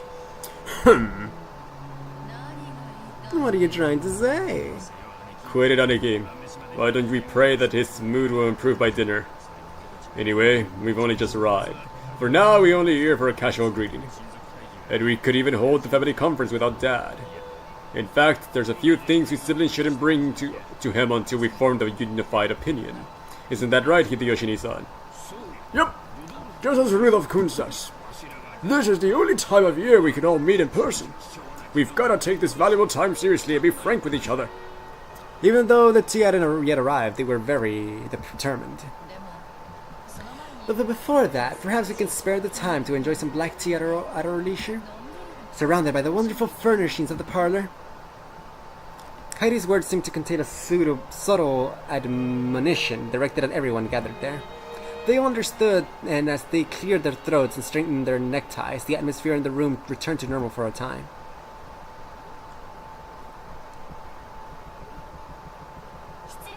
Excuse me, I brought some tea. Hey, Shannon-chan, you're just getting prettier and prettier. Shannon entered the parlor pushing the serving cart. Everyone decided to relax and enjoy some black tea for the time being. A wonderful aroma began to spread throughout the room. As far as anyone could see, the strained atmosphere from before Shannon's arrival seemed like a lie. Of course, Shannon, who was setting out the tea, probably didn't even notice. Kairi seemed to laugh faintly at how adult everyone was suddenly acting. Rudolph didn't like it when Kairi took the initiative and spoke at the family conference. It was his worthless male pride. He probably didn't want to look like a weak man who took advice from his wife. She understood that and did her best to refrain from saying any more than was necessary. So he separated herself from the circle of siblings who only superficially appeared to be enjoying some tea time together, alone, and casually drank her tea near the window. Oh, Rosa-san, I thought you siblings were enjoying some tea time alone, together, time? You must be joking. Sorry, don't take it the wrong way. I'm just a little exasperated by my husband. Apparently Rosa hadn't been able to keep up with that on the surface friendliness. They've come here to fight bloodedly and dirtily, each trying to grab a part of the inheritance for themselves. She probably didn't like suddenly pretending that they were all chummy, or maybe she was still too immature for that. It looks like the wind started blowing hard out there. The plants are all shaking so much. The typhoon's probably getting pretty close already. I wonder if we'll see a lot of rain tonight. Maria-chan really has grown a lot this year. Does it look that way? She still can't even fold her own clothing yet. No, it's true. It's because she has such an affectionate mother. She'll grow into a girl with a rich heart.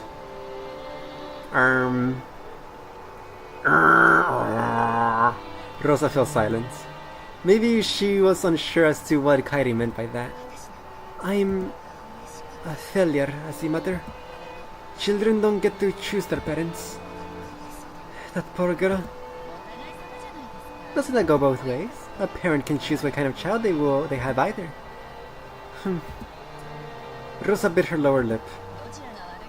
This isn't a matter of deciding blame. Isn't it enough that you take your time and watch over her as she grows, conscious of the fact that you'll be living together? You spend every day with Maria-chan, so you probably don't notice the small changes. But the rest of us who haven't seen her face for a year can see clearly how much she's grown. If you really mean that, Thank you very much. Then, if you will excuse me, if there is anything else you desire, please call for it at any time. Shannon bowed politely and left the room. As Hideyoshi and Rudolph, who had a soft spot for women, watched her go, the atmosphere in the room began to revert back to what it had been right before Shannon's visit. If Father can't calm down, well, that does still leave us with the certain things we can discuss. One sec.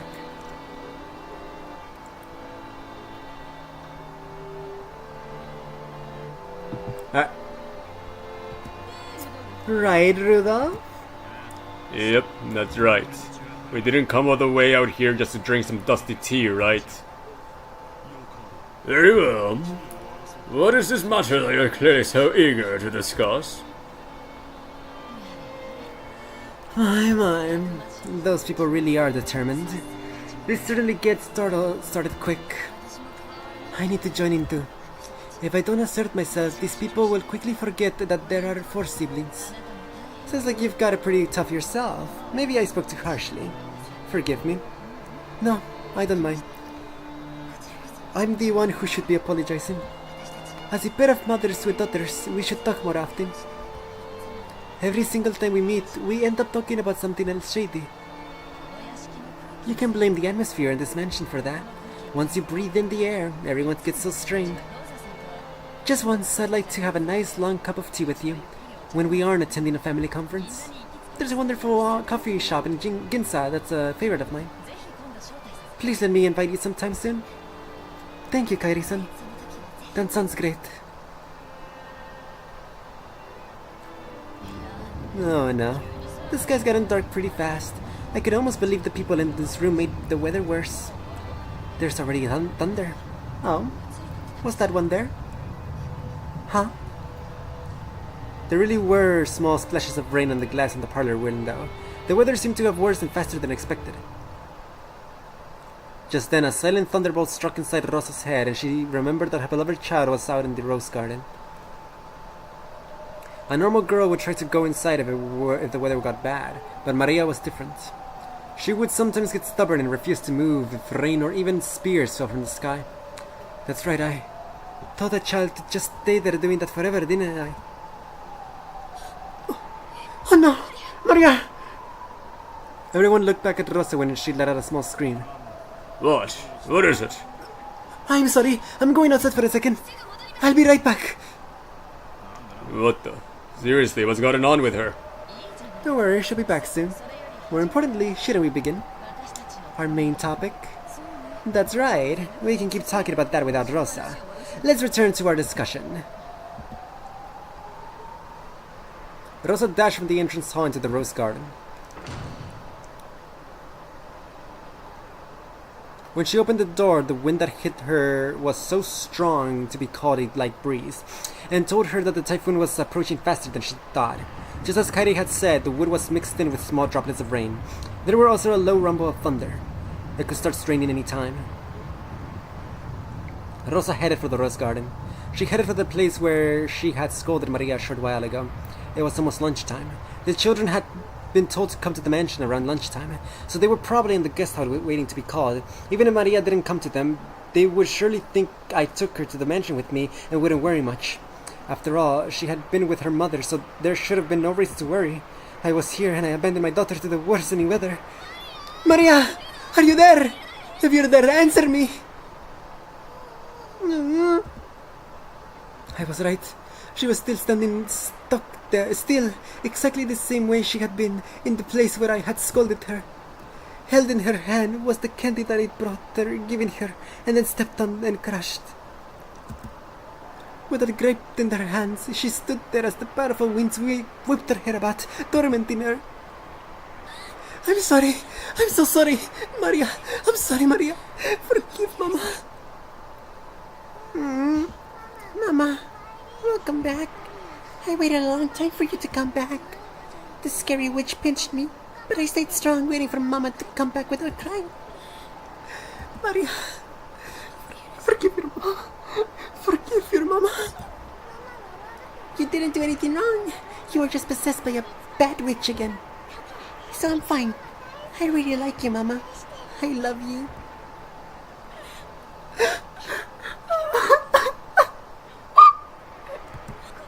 I'm sorry. I'm sorry. Please, forgive your mama for losing the bad witch. Rosa buried her face in Maria's small chest, crying and begging for forgiveness. And once again, those tears dripped down after who knows how many times. If only the brilliant sun had been shining on the two of them, all other cares would have been evaporated, and it might have felt like they could begin anew. However, what surrounded the two of them was the worsening weather. Sadly, there were only fierce winds with occasional thunder. The sound of Maria's sniffing brought Rosa to her senses. If Maria stood exposed to the wind for so long, she'd probably catch a cold. Okay, Maria. It's almost time for lunch. Why don't you come back to the mansion with me? Won't go. Why not? Rosa thought she'd already received Maria's forgiveness, so she didn't imagine Maria would refuse. But the expression on Maria's face didn't look like that of a child resisting her mother. So Rosa couldn't understand why Maria wanted to stand still pointlessly as the weather grew even worse. Maria answered that question. It's Beatrice. She'll be here really soon, so I'm waiting. Maria. Rosa struggled to find words for a moment and fell silent. She only just managed to make up after all. She chose her words carefully, trying to get Maria to come with her to the mansion without denying the witch outright. Beatrice is coming. Really? Then, instead of waiting here, why don't we wait in the mansion? If you stay in this wind too long, you'll catch a cold. She'll come. Beatrice will come. And when she does, I'll give her candy. I'll do trick or treat. I'll give her a jack-o'-lantern marshmallow with candy and say, Happy Halloween! Maria pulled yet another sweet out of her handbag, moaning, Rosa was bewildered and didn't know what to do as Maria started being difficult again. At that time, there was a sudden blast of thunder. It was probably a sign that this island had been sealed up by the storm, detached from common sense and reality. So after this moment, all common sense would probably cease to apply. The wind blew even stronger, and amidst a blizzard of scattered rose petals, a figure appeared, leaving Rosa unable to imagine that this was a scene from reality. Oh!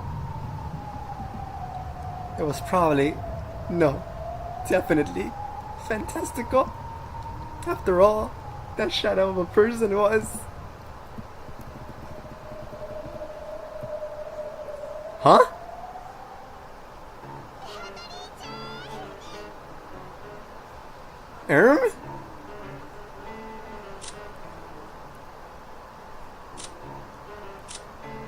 Crap, okay.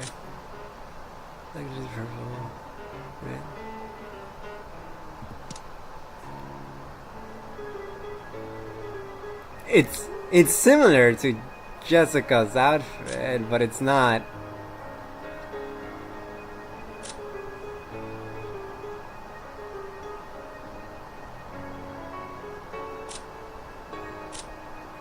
Okay.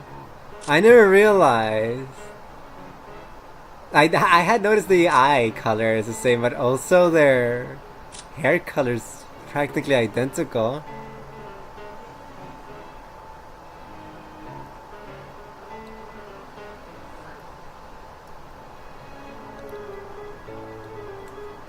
Part of me hopes that that means that she really is destined to be the head of the house.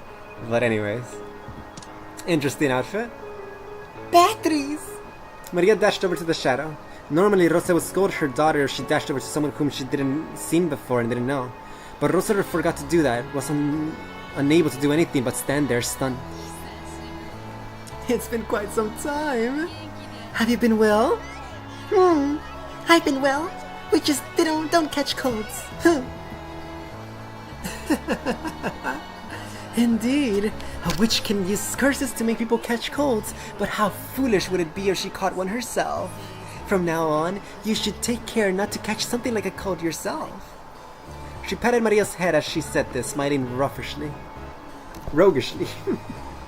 Rosa couldn't have known the name of the woman who was happily spoiling Maria.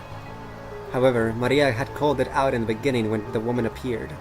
So even though Rosa had never met her, even though the woman still hadn't introduced herself, Rosa was able to know her name. However, the name held a special meaning in Ronkenjima and in the Ushinomiya family. There's no way something that stupid could be. Beatrice! Happy Halloween! Look at what we bought! I'll give you one too, Beatrice.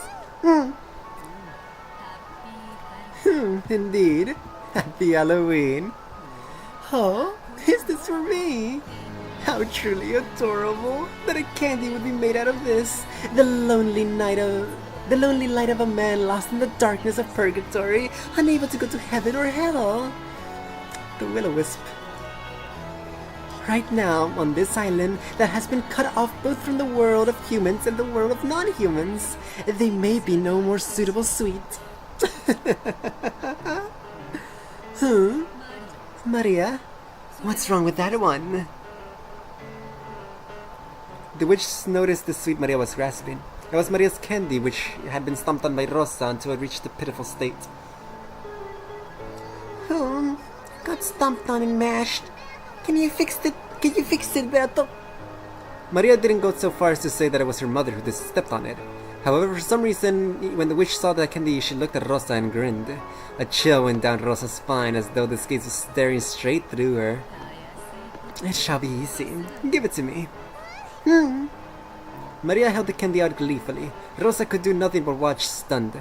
How did this person plan to trick Maria, somehow undoing the fact that the candy had been pitifully trampled?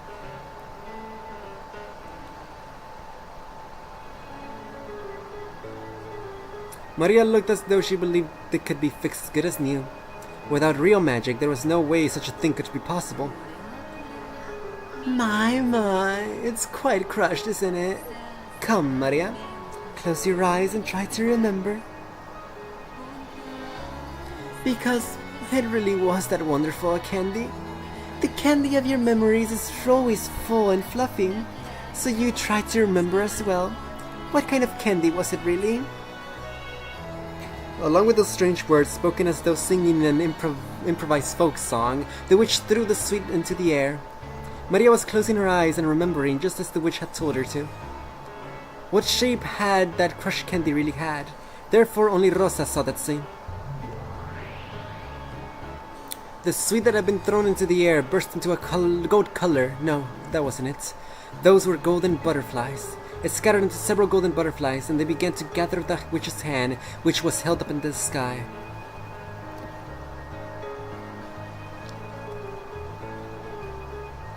And as she did this, unbelievably, it returned to its beautiful original form, no different from when it had been bought.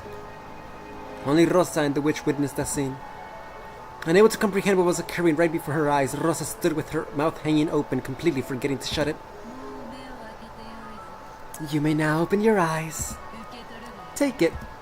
With this, your sweet has returned to normal. Beatrice is always incredible!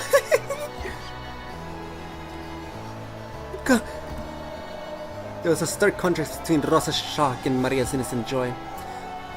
Was that what the witch was laughing at? A smile floated to Beatrice's face, one different from the smile she showed Maria.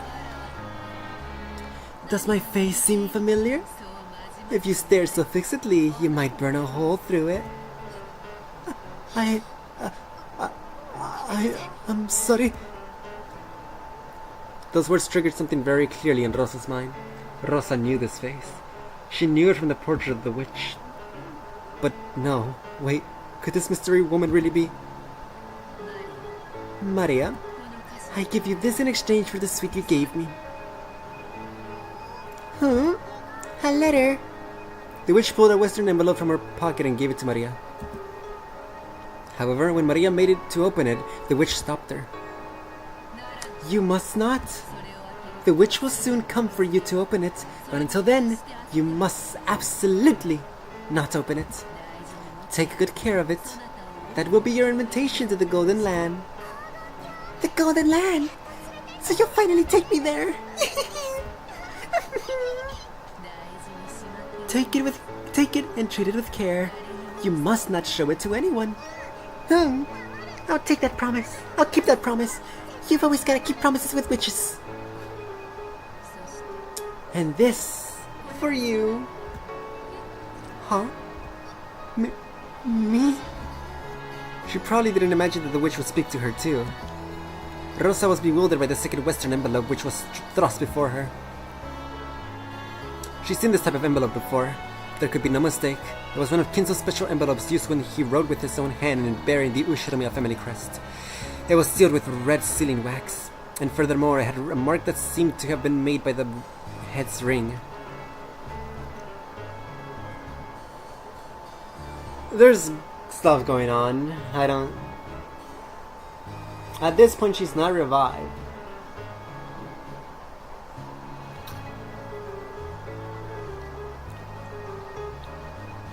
What love does Rosa hold to be able to see her?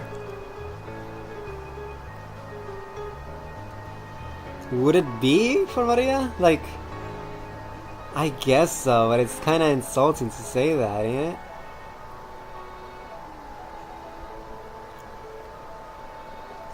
But then also with her outfit and all that, I don't know.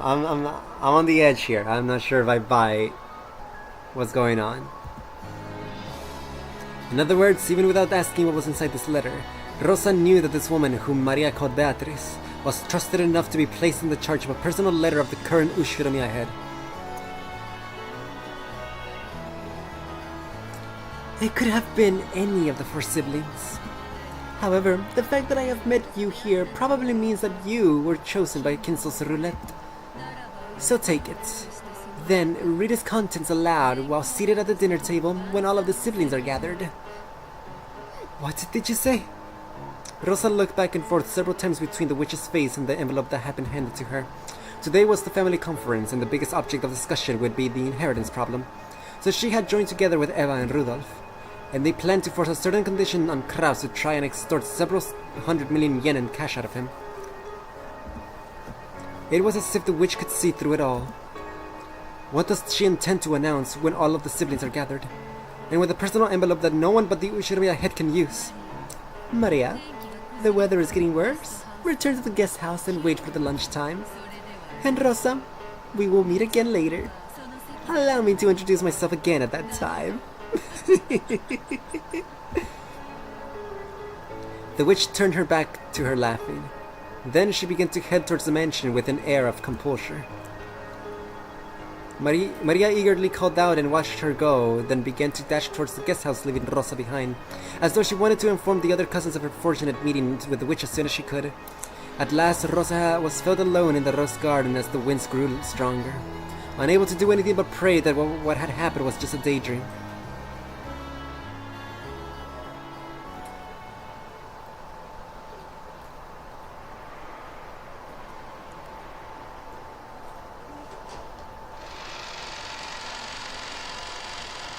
And scene. There you go. No Natsuhi. No Natsuhi. There's no Natsuhi, so there's no need to continue. Very interesting. Hi, Phoenix. Shush, don't say anything. Sorry. Don't... Ruby. Don't be saying things like that, alright? You watch it. You just... Keep yourself safe, Ruby. Just keep yourself safe. Anyways. Yes. Very interesting scene. Very interesting scene. I don't know what to make of it. That was fun. That was really fun. But I don't know. Beatriz was, to me, she was acting a bit out of character. But maybe it was because she was trying to be more nice because she likes Maria. But then obviously the outfit, very weird. She had a ring on. I'm pretty sure she always had that ring on, but let me double check if I could. Okay, well, you can't see it in this portrait, but I believe she always has the ring on, but if she doesn't, then she very clearly had a ring on in that scene. She had the weird outfit on. I just think there's things hidden in that scene. Things that don't seem to be like they seem. And with you know, Rosa being able to see her. But Beatriz did acknowledge it by saying that she was chosen by the roulette, but we don't really know what that means, at least I don't.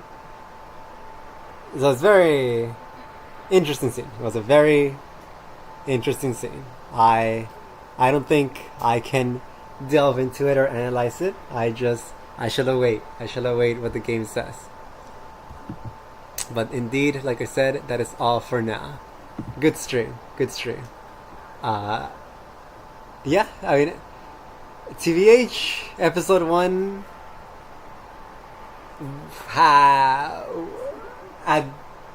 was a lot more fun at this point. Episode 2 seems more slow to me. There's just a lot of setup. But obviously, any scenes with Beatriz are better than anything in episode 1, that's for sure. But she's not here all the time. Those are my thoughts so far. Good stuff. Very well. That is all. I leave now. You gotta adopt the phrase, don't tick me off right now. That is Lucas's catchphrase. You are almost at the end of the chapter. Next stream. But indeed, farewell to all. Good night to all. 2 a.m. Oh my gosh, how? I swear it was way earlier. Whatever, dude. I'm out of here. Farewell to all. Jeez.